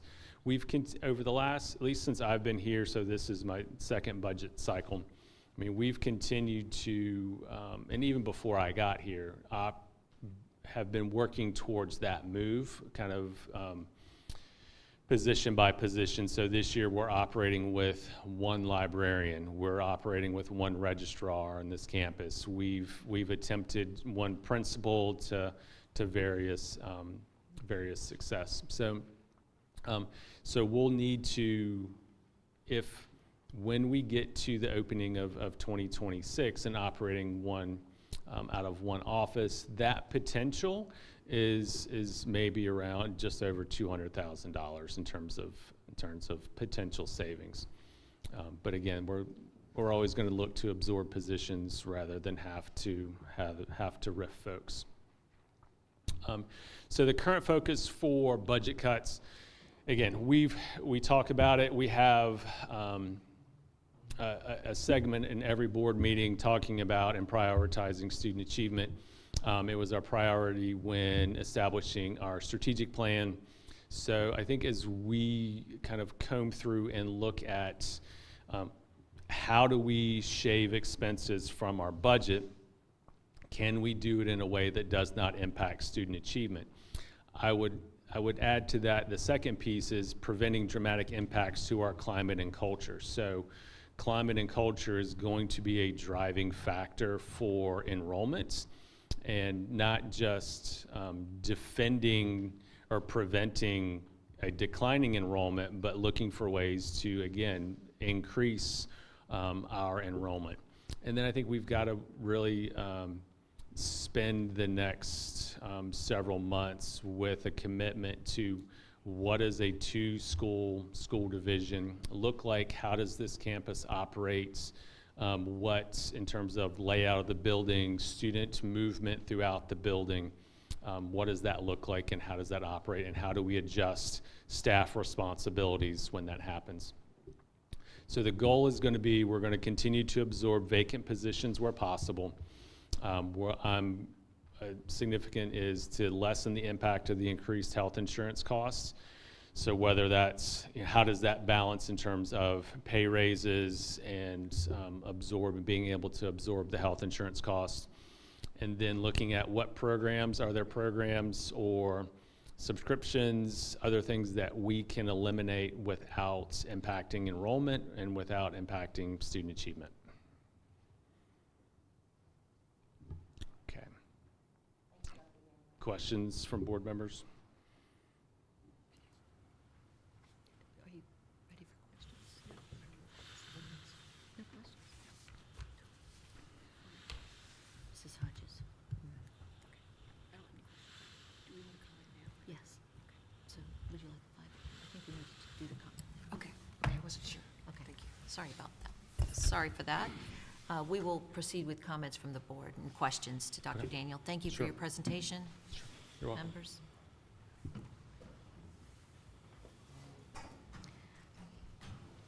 Well, I'll kick it off. First of all, thank you for this information. We kind of knew it was, there were no good choices here. There are no good choices here. To put things in some perspective, right now, with information that we've received from the Board of Supervisors, we're looking at a $1.1 million decrease in local funding for our budget. I first want to thank each of you. So many of you have spoke very eloquently tonight and spoke to many of the issues that we're struggling with on this board. Dr. Shursky, and I hope I pronounced your name correct, I really appreciate your remark about strong schools produce strong economic communities. I think I got that quote right, and I firmly believe that, and that's why I run for the school division, because our future citizens are our economy down the road, and I feel absolutely strongly about that. You know, with this potential $1.1 million decrease, we know the budget adjustments will impact our teachers. I'm repeating what was said tonight and Dr. Daniel said, and most importantly, our students, our sports programs, and our academics. My perspective is our students deserve better, and our teachers deserve better. Last year, we made significant strides working collaboratively with the Board of Supervisors in teacher salaries and many of the programs mentioned here tonight. Consumer science, we've resurrected that. Sports, you spoke much more eloquently than I could about the spirit, the school spirit, the activity level. I had not heard the number, about 199 students participating in it. I don't know if that includes forensics or not. It's a VHSL sport, but that is for many students who don't like to compete in teams. It's a great sport for them, and the thought of losing that hurts my heart because my daughter participated in that and went to states through that. Teacher stability. One of the teachers wrote to me, and I hadn't thought about this, but we all want stability amongst our teachers. We don't want new teachers every year for our children. I don't have any children in the school division, but our children deserve stability. We don't need 1 year teachers stay because our salaries are increased, the next year because we don't, they leave. Understandably, they leave. They may come back. That is not contributing to a stable school division. Another strength we have, it looks like we're going to bring back robotics after it being gone. Over the last year, the school board worked very diligently with many community members, developing a strategic plan. And our budget that we submitted is based on the goals and objectives of that strategic plan, with priority being student achievement. Very few of the choices that we have in front of us, to me, are palatable. The outplacing of students, ROTC, our welding program, Governor's School. Let me speak to ROTC and welding. What I've heard from so many people in these meetings, in other meetings, we need to strengthen our CTE program. Both of those programs strengthen our CTE program. Chesapeake Bay Governor's School is where our high-achieving students attend, and they deserve that opportunity. It challenges them, and I think, again, Dr. Shorsky spoke to that on behalf of many parents. I'm not sure he said Governor's School, but that's what I assumed he was referencing. We know math has been a long-standing problem in our division. As long as I've been on this board, we have not done well with our math scores. Maybe for 1 year, but we regress the next. So considering losing a math specialist, losing that, to me, it makes no common sense that we know where the weak areas are. We know we have a strategic plan. We have a focus on math, not just math, but certainly math, but yet we can't afford to move forward with a math specialist. A nurse, 1 nurse for 2 schools. That in itself is a challenge. Certainly the way our schools are set up. I don't know if any of you have been in a nurse's office at the schools, but they are constantly busy. So to have 1 school for 2 nurses without supports for that nurse, I worry, I'm concerned something is going to go south with this child in 1 school when the nurse is in the other school. Continue not having a support for a librarian who's being shared between an elementary and middle school. We want children to read on grade level, but we don't have the capacity to provide what they need in the library to access books. I'm going to reference what I said to some of the board members the other day, and I apologize to those who are here for repeating myself. But in 09 and 10, we lost, and I think someone here quoted, do you say 19 people? 18 people. Thank you for that. I didn't realize it was that many. For 3 years, people did not get an increase in pay. 3 consecutive years. Since then, some years we made some improvements with substantial pay increases for our teachers, but then it lagged behind. Made a little bit increase, lagged behind. Some years they might get an increase, but the cost of their insurance left them with less money being taken home. First, this is a year that we thought we could avoid that. We thought, yes, we will pay for the insurance increase and they'll get an increase in pay. And I thought, yes, finally we're able to do this. Teachers, time and again, over these last 16 years, have borne the brunt of decreased funding to our school division. And for too many years, it's the cost of the health insurance. As I just said, they've taken home less than the previous year. I firmly believe that with these potential cuts, that rather than bringing in more students, we will lose students. And I think, Amy, I appreciate your comments because I had not thought that far in that specific area about sports. We've already kind of sidestepped that with some of our students going to a private school in Middlesex, not playing sports here. I think we've gotten some of those students back, I'm not sure, but I believe they will go to Christ Church School. They will be there on a scholarship. And to speak about this is 16 years, let me take that back. It's certainly the last 2 years and the hopes that we had for this division.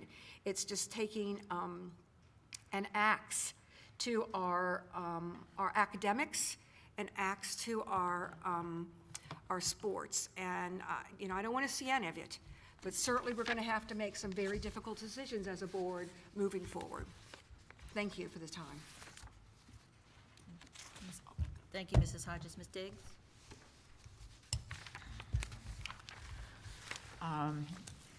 I want to thank everybody who's here tonight.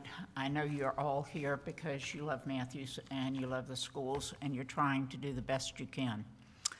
I was having a hard time doing the beginning of the meeting tonight because I see your hearts out there. And I love Matthews County a great deal. I don't want to see any of these cuts coming because we are trying so hard to do the best for the teachers and the students here. And this was not a meeting I wanted to be at tonight. But I'm still positive about Matthews County and the schools. And I will continue to be because there have to be solutions. I recall very clearly when Matthews County was in a different position and people were paying to come here, they wanted to be in Matthews. We have a lot on our plates and we have a lot that we need to do here. But you people are the ones that are here tonight and that are supporting us, and I'm sure there are many more watching. But as Michelle Williams said a little bit earlier, you talked about program building, and we have done that as my colleague just said here. And the athletics, the football coming back is fabulous. But I can't imagine that how much money you raised this year with no help from us. I apologize for that. But I see the character building because I taught health and fitness for 27 years, and I see how it can build character. I saw it at the elementary school when I subbed over there long term. I saw it in my career. And I see it beyond that because when we have the opportunity to go to governor's school or do things outside of the school system, we get a different worldview. It becomes larger, not smaller. It doesn't matter what the job is. When I left Matthews or Gloucester to go into missions, I came back. I went for 1 year and I came back 12 years later. And I was a different person because of the experiences I had, the people I met, the countries I was in. And we owe this to our children. We owe it to them. We can become better. And each one of you, you people that we know and love on our custodial staff, on our athletics, in the classroom, we know what you need. You people in the secretarial areas, we know that. And we stand with you. And I feel positive that we can reach further than we are tonight. Thank you all so much for being here. Thank you, Ms. Diggs. Mr. Morgan?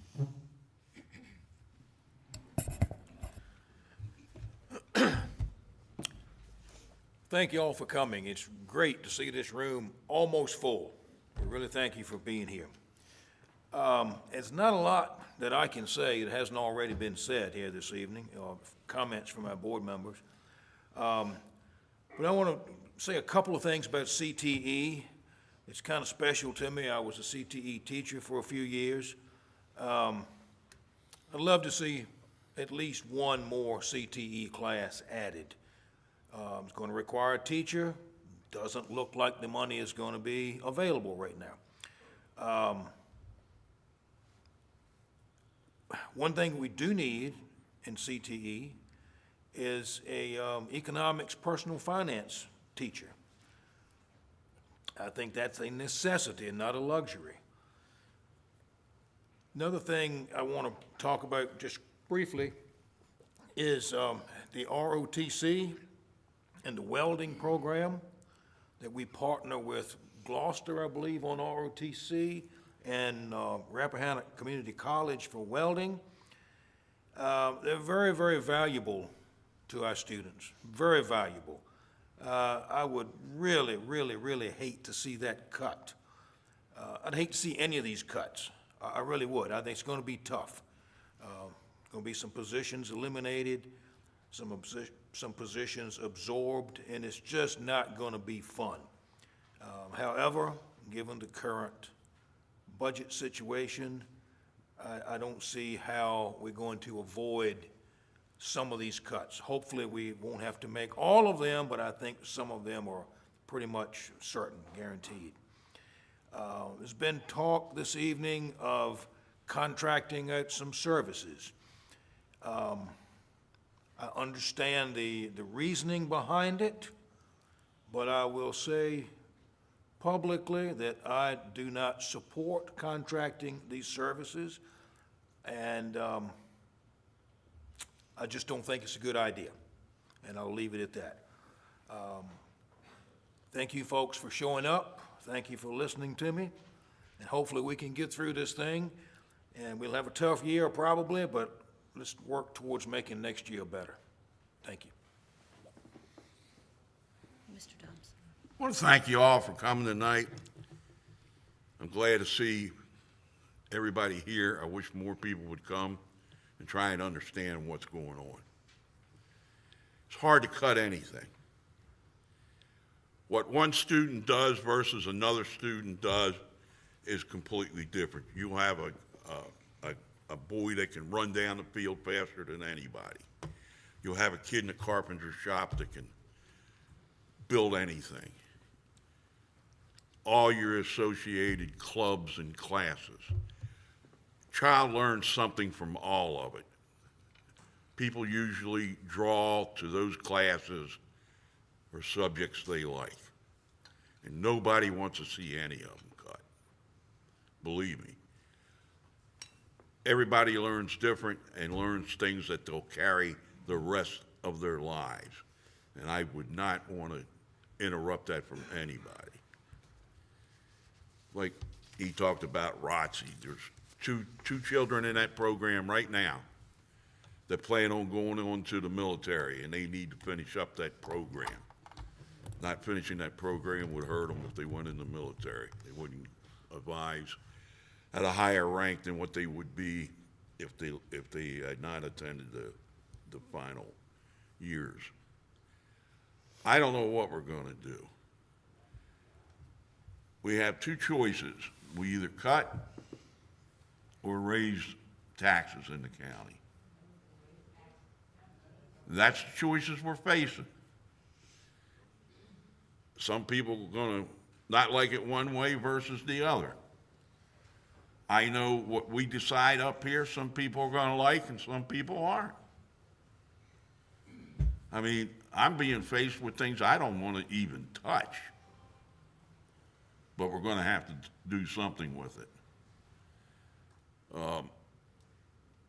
At this point, I've looked at the budget the last week. I've been home, and I've done one right after the other, looking at where to save money.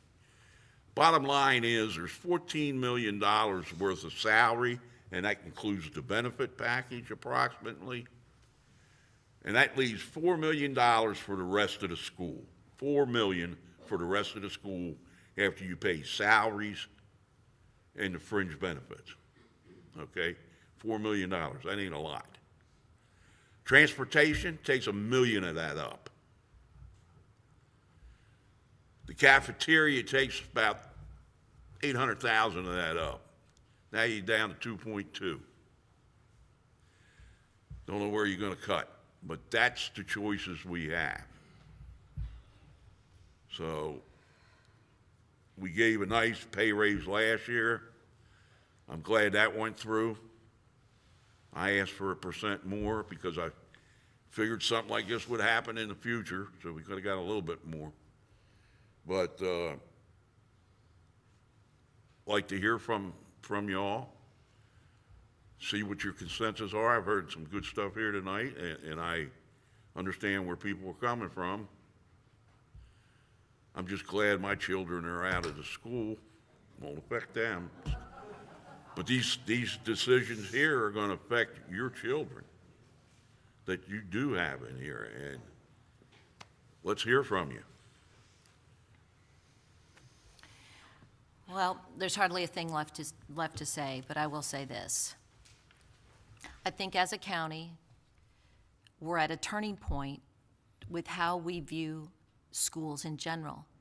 And do we want to have viable, vibrant schools in our county? Or, as I said in another meeting recently, do we just want to have schools?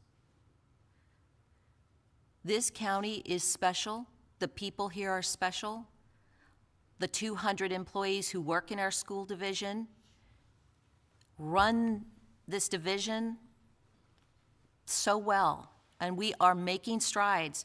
We are turning this ship around with Dr. Daniel and a strong board supporting student achievement and those teachers who make it happen. I would say that our two boards need to continue to work together. I will not accept this as what we must face. I do not accept it. We must continue. We must continue to work and try harder. The comments that were made at the podium tonight were stellar. I know there are people watching tonight who were cheering those people on. We owe it to our students, we owe it to our community, we owe it to ourselves to do better, to work harder to close this gap, because this reduction is not palatable for our county.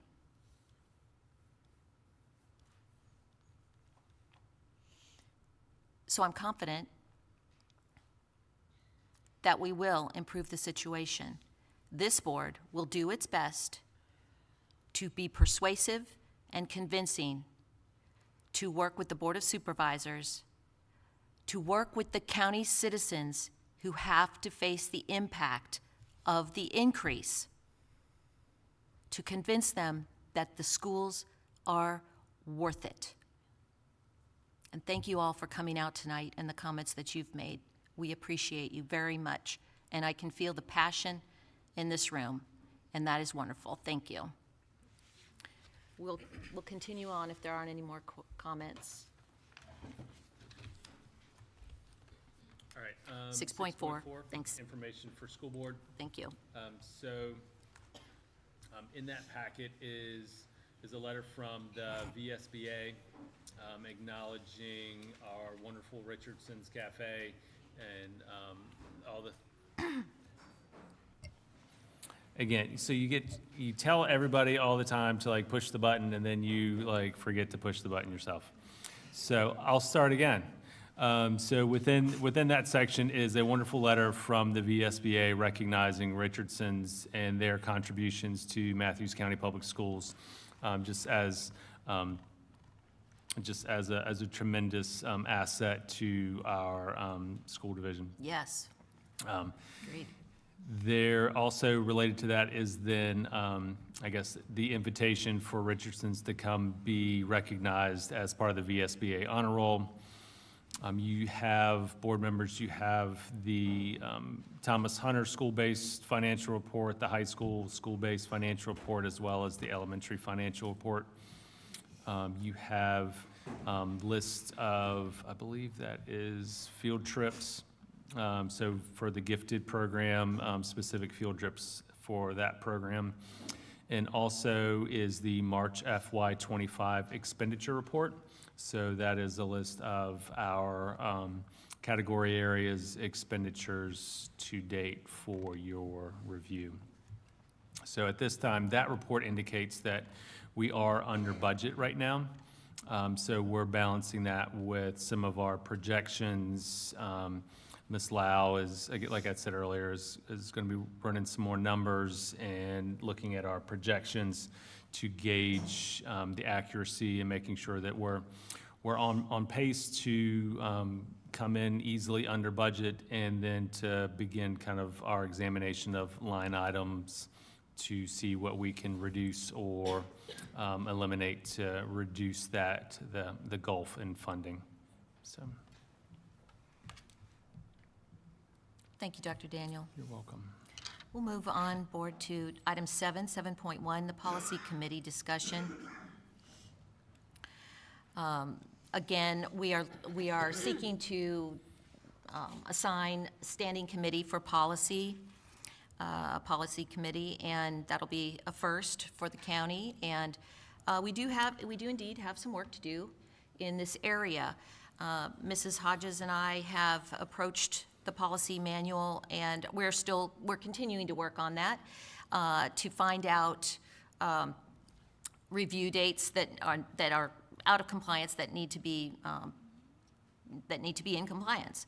And so before we assign standing committee members, and I believe Mr. Dobson and Mr. Morgan, that you had expressed interest at a work session about being on that committee, we're going to continue to do a little bit of more prep work on that, and then get to the business of compliance with the policy manual. And then for your information, there are hundreds of policies that are to be reviewed at a minimum at 5 years, some more 1 year, 2 years, and 3 years. Mrs. Hodges, do you have any comments on that in addition? No. No, okay. Any comments or discussion from the board on this item? It's an important item. It is the responsibility of the school board, and we are going to be getting up to snuff on that one as ASAP. Item 7.2, there is a textbook public review information notice that was from April 7th to May 7th. We do have textbook and instructional materials available for public review in science for grades 3 through 5, nutrition and wellness, hospitality and tourism. So please refer to the website for instructions on how to perform a review, and this is open to the public, and I, of course, encourage all board members to review the textbooks that are up for adoption. That'll run through May 7th. Item 7.3, school board conferences and webinars. Please note any trainings that you may have that are coming due and everything that's available to you. In addition to everything that's noted from VSBA, of course, we have other entities that provide training for the school board. And item 7.4, Matthews County Board of Supervisors meetings are held on the third Thursday at 6 p.m. In fact, there is one this Thursday in this very room, with the public hearing for the budget, I believe, being held prior to the meeting. That hearing will begin at 6 p.m. And it looks like we are all signed up as far as representing the school board. There's been a new date, the May 1st, which is the adoption of the proposed FY26 county budget and tax rates at 6 p.m. at the historic courthouse. That was not assigned, and I will take that, Mrs. Morgan.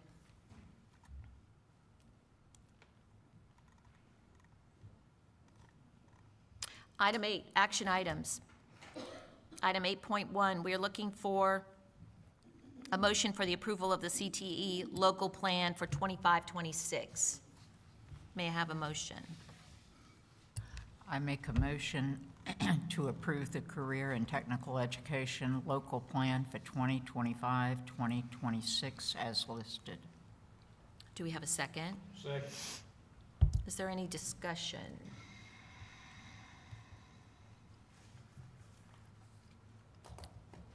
There being none, all those in favor say aye. Aye. Aye. Opposed? Motion passes. Item 8.2, I'm looking for the approval of a 2025-2026 special education annual plan.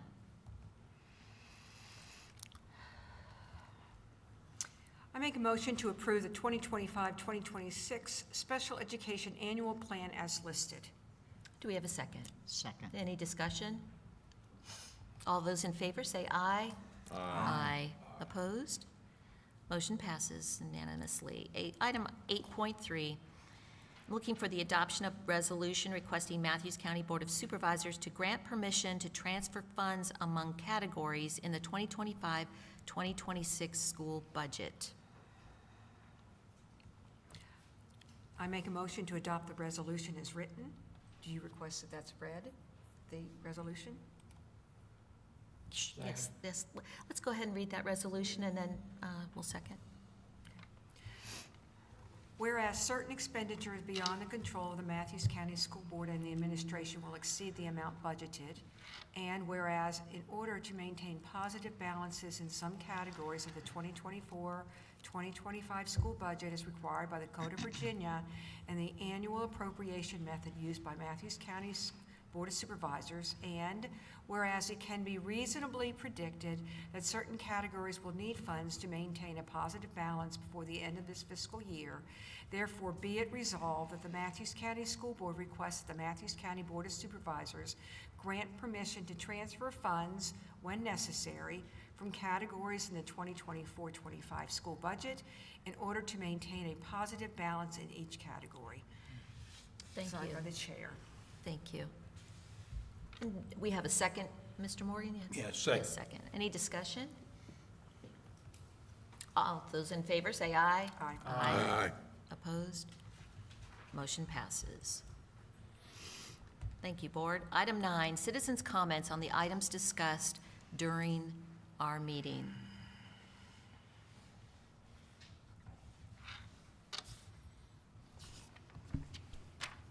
Hello, my name is Tom Bowen, 425 Waterview Avenue, member of Matthews County Board of Supervisors. I speak for myself only tonight.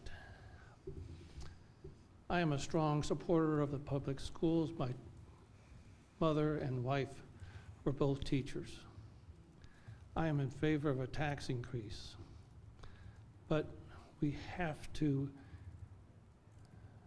I think there's a lot we have to do at the school system from a management standpoint. You've already talked about one tonight, and that's the consolidation of the schools. And I'm in favor of the supervisors paying for that study, the $30,000 to $35,000 that has been mentioned for the professionals to look at that consolidation plan.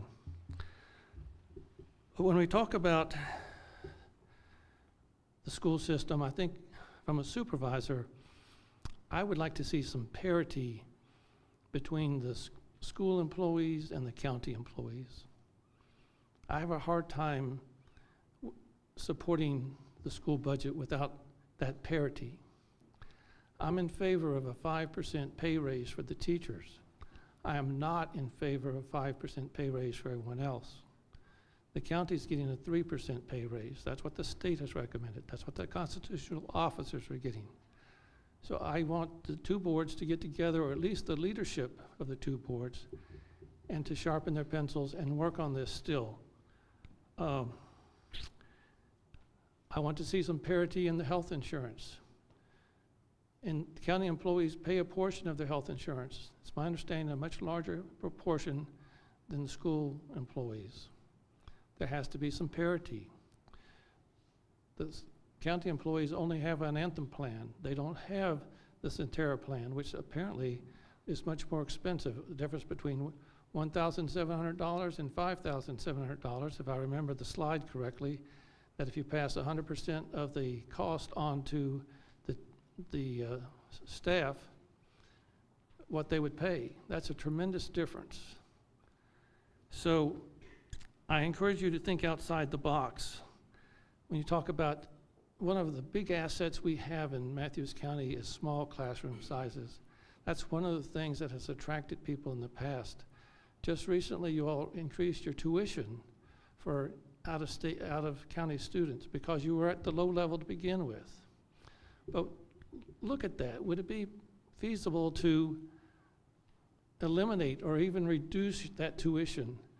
If that encouraged more students to come, would the money you get from the state be helpful, help cover that cost?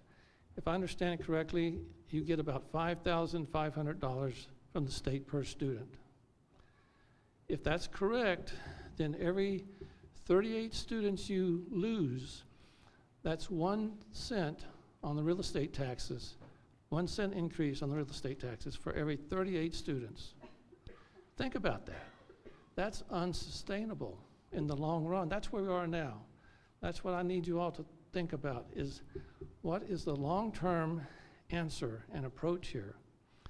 And we have to find the answer. I want to have exactly what you said, Dr. Gibbs, a strong school system with high achievement. That's our #1 goal. That's our #1 obligation to our students.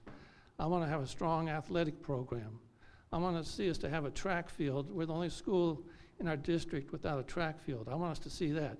That's a huge expense.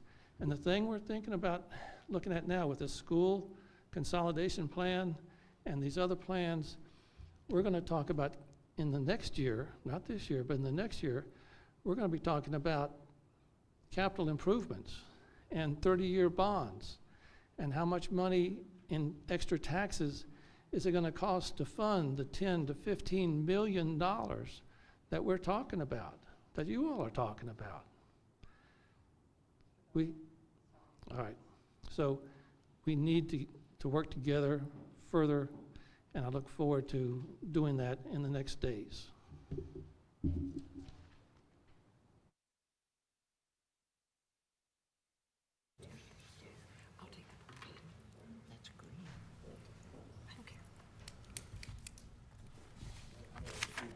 Mike Walls, Hudgens, Virginia.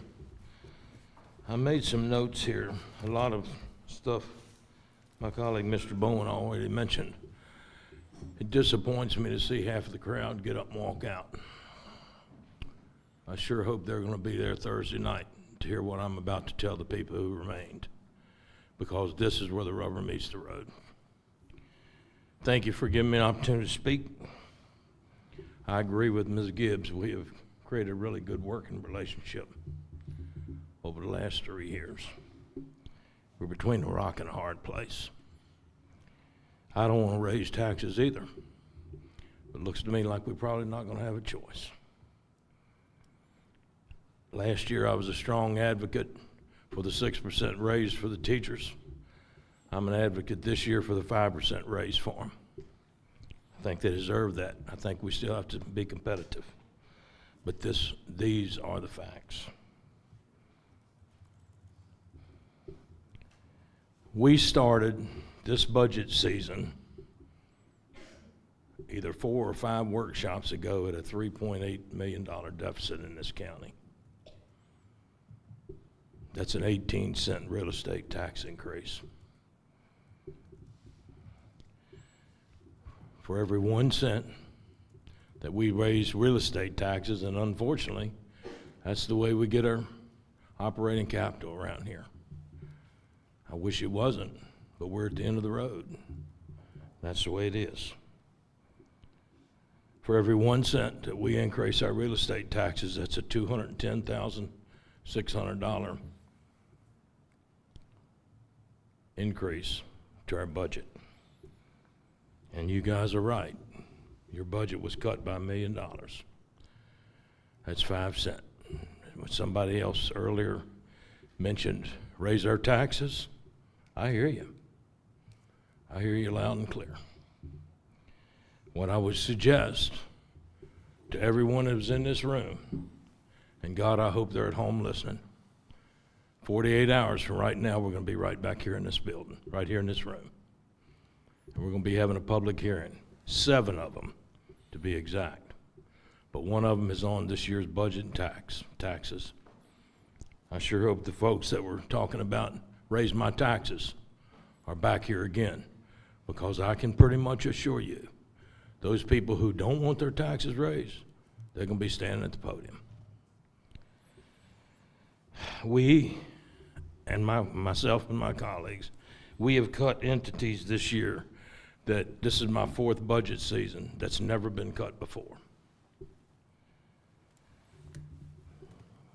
I don't want to cut the budget for the schools. I really don't. But I do know this. Enrollment's going down and the budget's going up. It's not sustainable.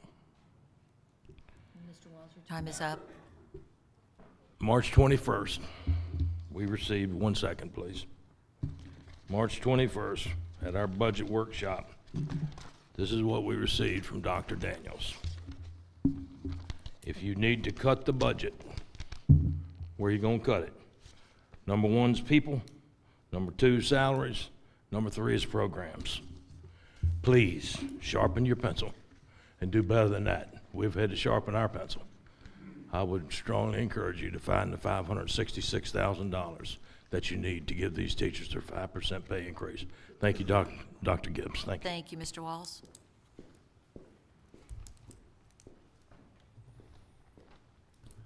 Good evening, Board. Dave Jones, 10344 Buckley Hall Road. I'll also be here Thursday night. We have a long agenda, so I'm going to get to my numbers real quick. Number 1, and I've spoke to Dr. Daniel about this. I've spoke to our board about this on how the numbers line up. As you scroll through the slides there, they kind of went quick, and some of the people here might not have gotten to see the figures, but typically the state is giving you $5.9 million this year, okay, to fund the schools. All right, we have the local composite index is at 60. So that means by their calculation, and trust me, I had an hour-long talk with the people up at the Board of Education to make sure that this was correct. They're funding what they propose that your budget should be at 40%, which is $5.9 million. Okay, so by their calculation, before the federal government kicks in anything, and I know the federal government doesn't give a lot, it's $14,250,000. So the 60% that we have to kick in is $8.5 million. That's where they say that your budget should be. This is by their numbers, okay? Now, we can take these numbers and we can kick these numbers around any way you want. And our meeting earlier, a lot of this stuff is coming from the healthcare. 21%, that's a pretty steep increase. I understand that. The biggest problem is as I looked at the cuts, what disturbed me the most is you went right to the bottom to the custodial people. You're not going to save anything by putting those people out, okay? And I mean, to be honest with you, that's a pretty low way to look at things. I think maybe, you know, you take a look at your administration and see how that plays out and take a look at some of those instead of cutting the people that are boots on the ground that are doing the work and keeping the classrooms done.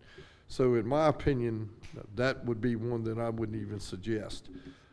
But getting into these numbers, about 600,000 from the federal government, and then you have the thrifty spot and things like that that are netting you money. I'm gonna go back and ask you to take a hard look at your current budget. So when people say that we're cutting your budget, when you say the Board of Supervisors cutting your budget, we're working on a current budget right now. You put forth a proposed budget. We have not ratified a budget yet, so there's no cut to that budget yet, okay? We're dealing, you're in the budget, nobody's cut your budget this year, but that's the play on words. And that's what makes this very hard to work with, okay? Transparency is key. You've given us, you've ratified what your budget needs to look like. Understand that, okay? We have to look at the whole county, school system, the other people that are here. We're working really hard. We really are, to try to keep the taxes low and keep some continuity. But to come out and say cuts, that's not a cut. We haven't cut anything. I'd be interested to know, though, how much money, and I'm working on this to see what we're going to get from the state for you. Okay, the state be sending down for the lack of enrollment, because there is some money coming down, or should be if they can sign that bill.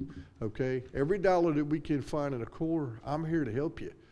But the pencil's got to be sharpened. It does, and we got to look at every penny and how it goes, but going down to cut your custodians, I mean, that just,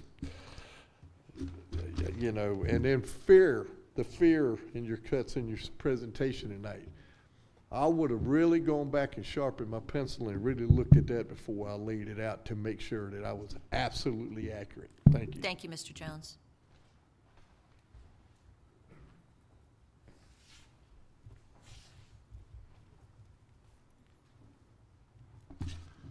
Richard Hicks, North Virginia. Want to save some money? Why are we freezing in here with the AC on? Thank you. Thank you, Mr. Hicks.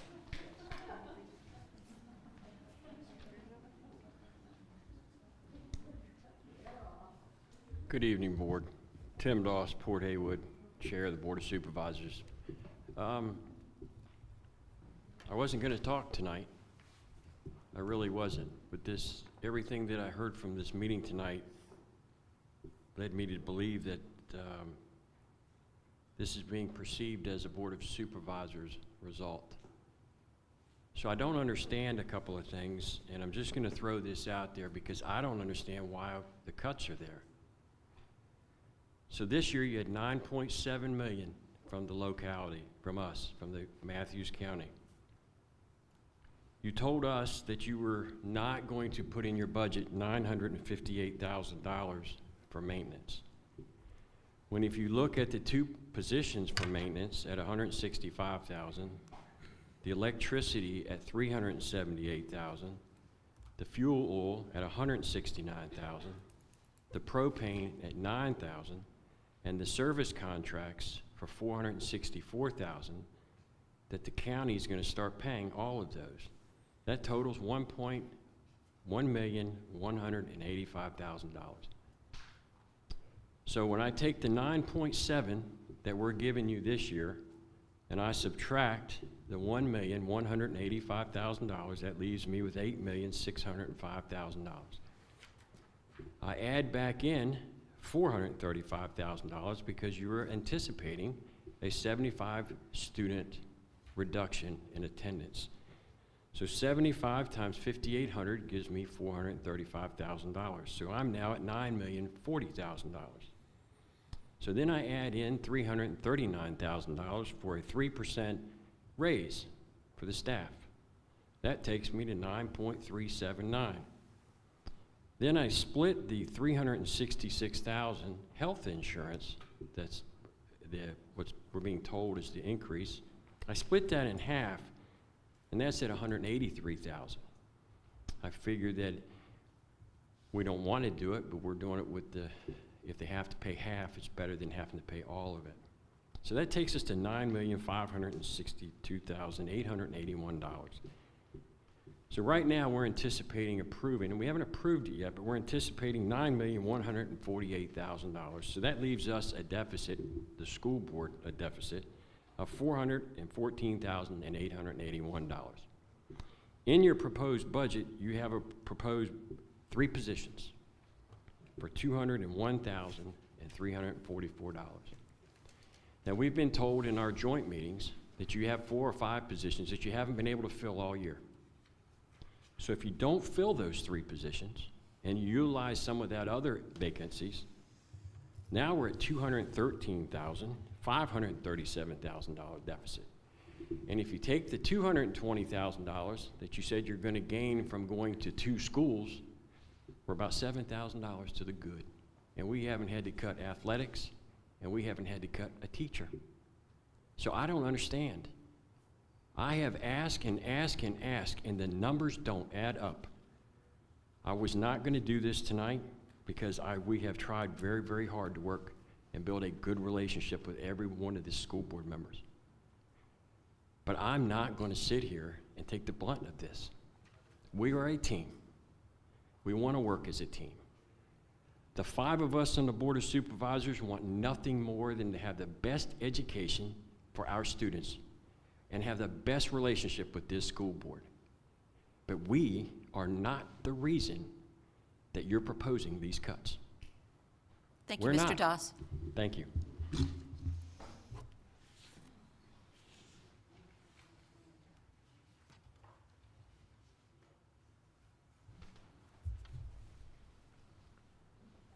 Good evening, Sharon Fry, Port Haywood. What I can't understand is our student population is down and the budget has gone up. I want you to know I love teachers. They taught me everything I know. Didn't have a mother. My dad couldn't read or write. So I owe my career to the teachers. I want to ask about the $1 million for clerks and support. It was on the first screen. It never came back again. I thought that was kind of high. I also support the teachers' raise at 5%, but the taxpayers are going to get an 18% increase in their real estate taxes. That's what I hear. And I want you all to be aware that there are older citizens in the county on just fixed income. A couple of my friends make $900 a month. And y'all are going to increase our taxes 18%. Really? Also, I disagree with change in teachers. We change teachers every single year. If you're a military family, you change teachers every 3 years. I don't understand why we have to have very, very top of the line teachers from another coming in because they're experienced. I have a niece and nephew in South Carolina who are brand new teachers, and let me tell you, they're Johnny on the spot, and they can outperform some of the older teachers in the school. I, as a nurse, when I came in right out of school, I could outperform the older nurses. So I worked during the Carter years, and there were years that I didn't get a raise. I didn't get a raise. I also worked down at the convalescent center as an RN for 6 years. I could have gone to Gloucester, I could have gone to Newport News or wherever for a better salary, a better job, but this job was 5 minutes from my home. I saved on gas, I saved on time. And I am a nurse, I am dedicated, and I did a daggone good job, even though it was a hard job. So the teachers that live in this county, it is a benefit to work here. Now, I know it's a hard job, but I also want you to think about the people on fixed incomes. Thank you. Thanks, Ms. Fry.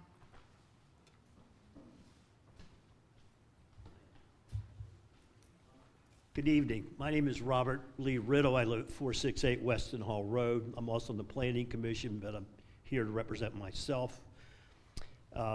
Thank you all for your hard work. It's a tough job. I'm a modestly successful retired businessman, and I know how budgets are. And it's a struggle every year, as perhaps it should be because of your responsibility. But I have a request and a suggestion that might reveal some hidden costs and expenses that need to be further analyzed. I appreciate the spreadsheet that you did on the 4 different counties when it came to the health care and you broke it down. But I'd like to see a spreadsheet. Being a businessman, I live by spreadsheets. But I'd like to see a comparable analysis of each line item from each county school district and take that out to cost per student. And if you see 1 or 2 line items that's exorbitantly high, there may be hidden issues or problems in there that need to be identified and possibly removed. I once was at a school board meeting, I guess. We had 30 successful business owners and all the department heads from the schools there.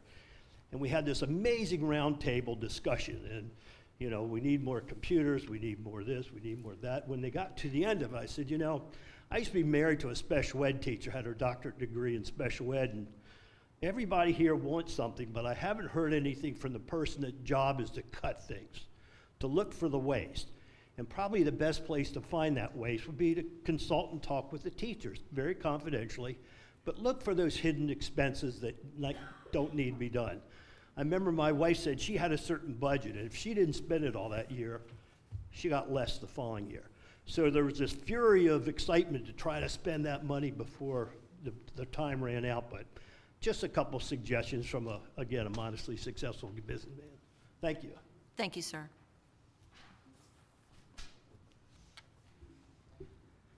Randall Dobson, 1085 Rome Point Drive, Cobbs Creek. I'd like to thank everybody up here for everything you're doing. I'd like to thank the board. I was born and raised in Baltimore.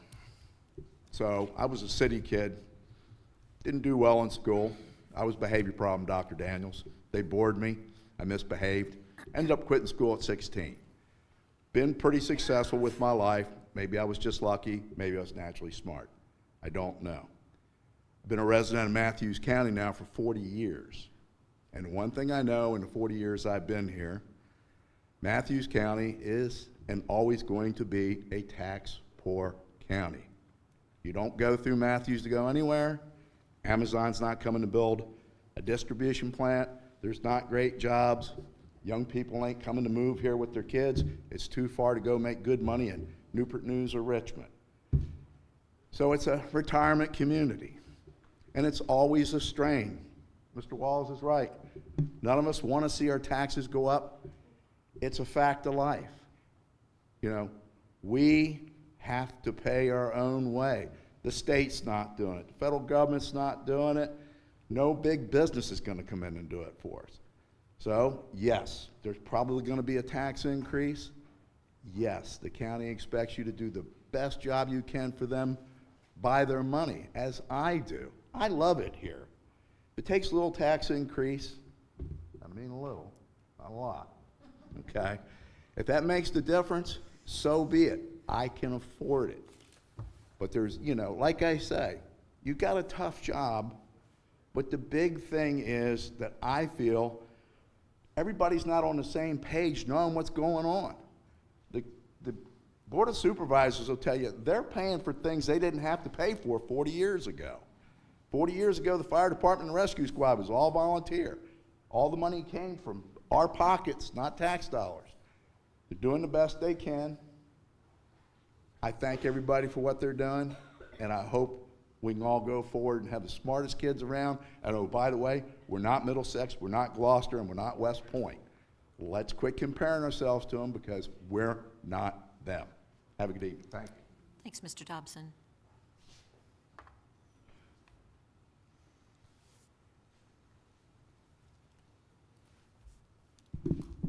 Good evening. Leanne Bray, 43 Wading Creek Road, Dutton, Virginia.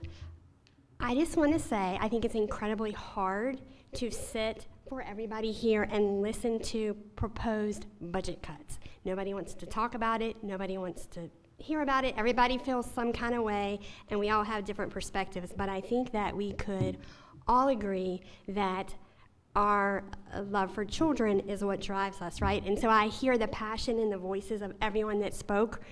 Wherever they stood on the matter, there was a lot of passion. I see the stress in your faces, and I appreciate you, and I feel for you guys.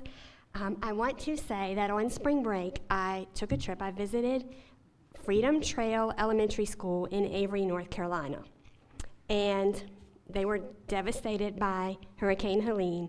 Tragic loss. They were currently living in RVs, and it's just a disaster. I was shocked from that storm in September how much damage they're still suffering. And as I exited this school, right on the wall, there was a little thing painted, and I want to read it to you. It says, "Along these halls," and so I'm stealing this from them, and I'm now speaking about our halls in all of our schools, okay? But I'm giving them credit. "Along these halls, you will pass some of the greatest kids you will ever know, our students. Teach them, encourage them, help them. But at the end of the day, make them feel loved, for they are our greatest blessings." And I've heard that echoed throughout the night. You know, the kids are our future. We need to pour into them. And so there is a great challenge ahead of us, but I have lived here my whole entire life. I graduated from Matthews High School. I taught at Lee Jackson Elementary School for 19 years. I was gifted coordinator for the division. I was assistant principal at the high school. I am now principal at the elementary school. I believe in this system. I love the people that work here. They are amazing. I love our students. I believe in our board. And so I want to just leave you with this thought. My girls, I have 2 girls, and so this is something we talk about all the time in my house. When we're faced with something challenging, we say, we don't have problems, we solve them. And so I just want to encourage you because you have a tough job, and thank you for what you do. Thank you, Mrs. Bray.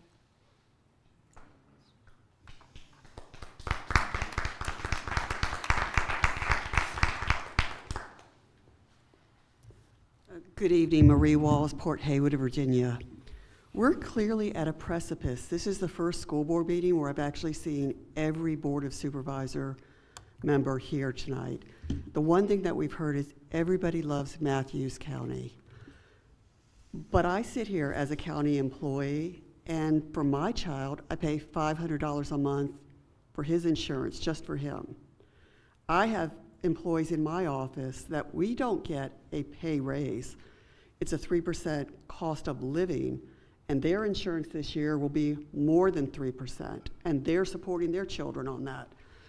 I don't go to the Board of Supervisors and ask for raises for them because it's not something that they can pay for this year. So we're all at a precipice, and I know my budget items have lost. They've went down, and we're going to absorb that because we have to do it. Mr. Doss has expressed numbers. The county gives money to the school board, and you have to divvy up that money. But as a parent, one of the decisions I made when I came to Matthews was private or public school. And what drove me to Matthews County was I heard wonderful things about the teachers, and these teachers are wonderful. But I was driven here for the governor's program. And I have a child in the gifted program. He's benefited from Miss Richardson from here. He's benefited when he was in Miss Williams' class. He's benefited from Dr. Olson and Miss Burrows. But we're here for the governor's school when he gets to high school. He's in middle school, and he's bused to the high school for certain blocks. But if he's not given the quality of school, then we have to look elsewhere. I know you said, Mr. Dotson, you don't have children in this school. But my most important job on this earth is to give him the tools to succeed. And unfortunately, there are times that he's bored in school, and it's not the teacher's fault. It's because there's a lot of students in class, and there's a lot of things for those teachers to do. So I implore for each of you, and I see other gifted parents here, that letter that you've received was put together within 8 hours. We have to take care of those students too. I come to just about every school board meeting and we talk about the numbers falling. These students help your numbers. We help the school. Athletics is absolutely important, and we do fundraising for that. The band is great. We do fundraising for that, and he participates in those activities. But his education is central. When you look at education, and there was a quote that I pulled as I sat here, and it says, and it's a French philosopher, gifted education is not about meeting the needs of gifted children, but about tapping into their extraordinary potential to shape a better future for all. I would say for all of Matthews. We are at a precipice. The Board of Supervisors wants to work with you. The community wants to work with you.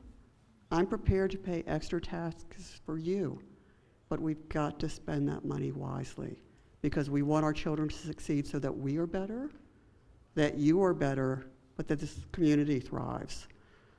Just sports has to thrive, these teachers have to thrive, and we have to support them in every possible way that we can. And I will tell you, I will be here Thursday, and everybody that signed that letter, I've told them this is just the starting point. If they want to affect change, Thursday they should be here as well. Thank you. Ms. Walls.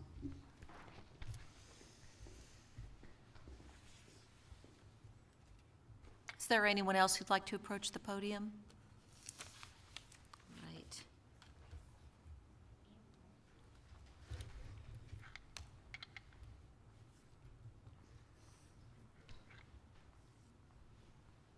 Donna Machin, Foster, Virginia.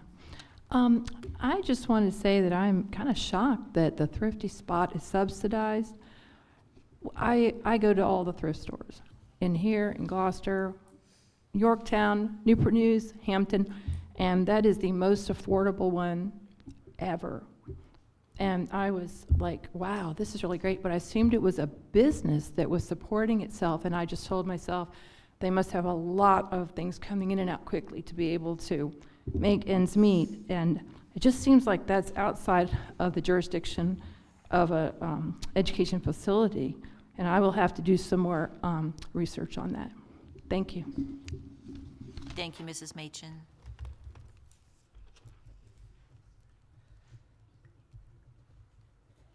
Is there anyone else who'd like to approach? All right. Moving on to item 9.1, we have the opportunity for school board member comments.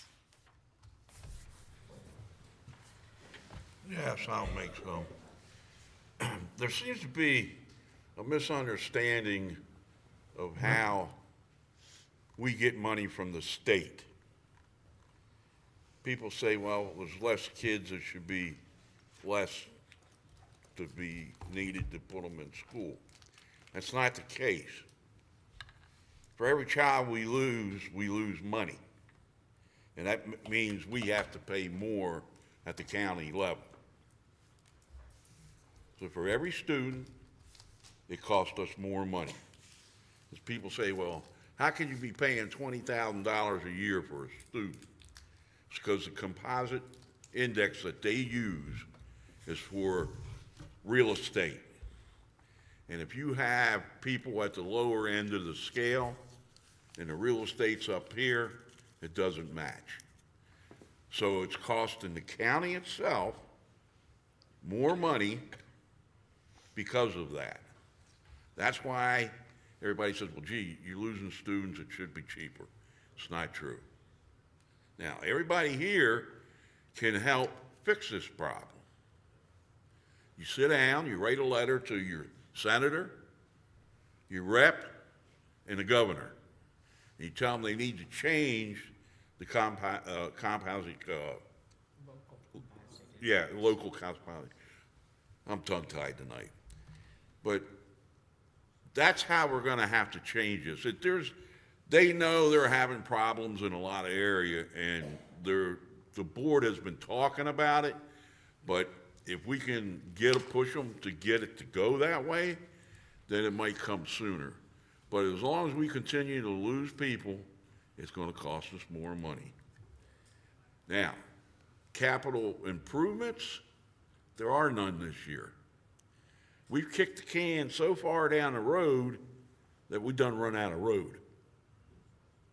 There hasn't been nothing done to these schools in the last 4 or 5 years for sure. Everything is an emergency patch.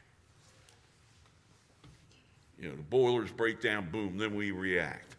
Boilers break down, boom, then we react. There's nothing in the replacing it or keeping it online in proper shape, none of that. In the next couple of years, you think this year is bad? Next year, you're going to start off where we left off this year. So it's going to get worse before it gets better.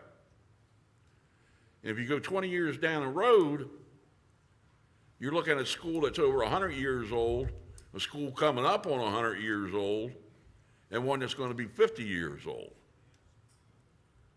So we got some serious doings coming up that we all need to sit down and think about. It's just not this year. But there's a lot going to go on here in the near future. Thank you.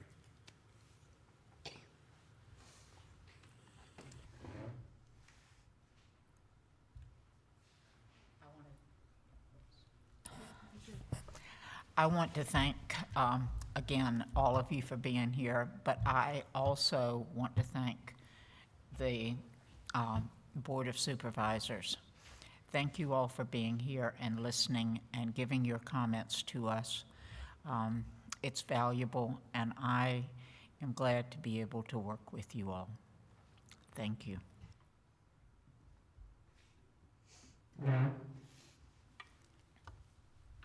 Any other comments from members? All right. All right, moving on to item 10 is school board member reports. Chair, there's nothing more to report. Other business by school board members or Dr. Daniel, any information, anything else? Anything else at this time? Okay. All right. And before we adjourn, I just want to remind everybody that we have the textbook and instructional materials public review up from April 7th to May 7th. Consult the website for details on how to make an appointment to check out the textbooks up for adoption. Item 12.2 is a reminder that our next regular monthly meeting is Tuesday, May 20th at 6 p.m. in this building. Of course, it will be preceded by a 5 p.m. closed meeting. And finally, item 12.3, a reminder that our school board summer work session is Wednesday, June 25th at 8 a.m. to 3 p.m. in the Chesapeake Bank Community Room. This meeting is adjourned. Thank you for your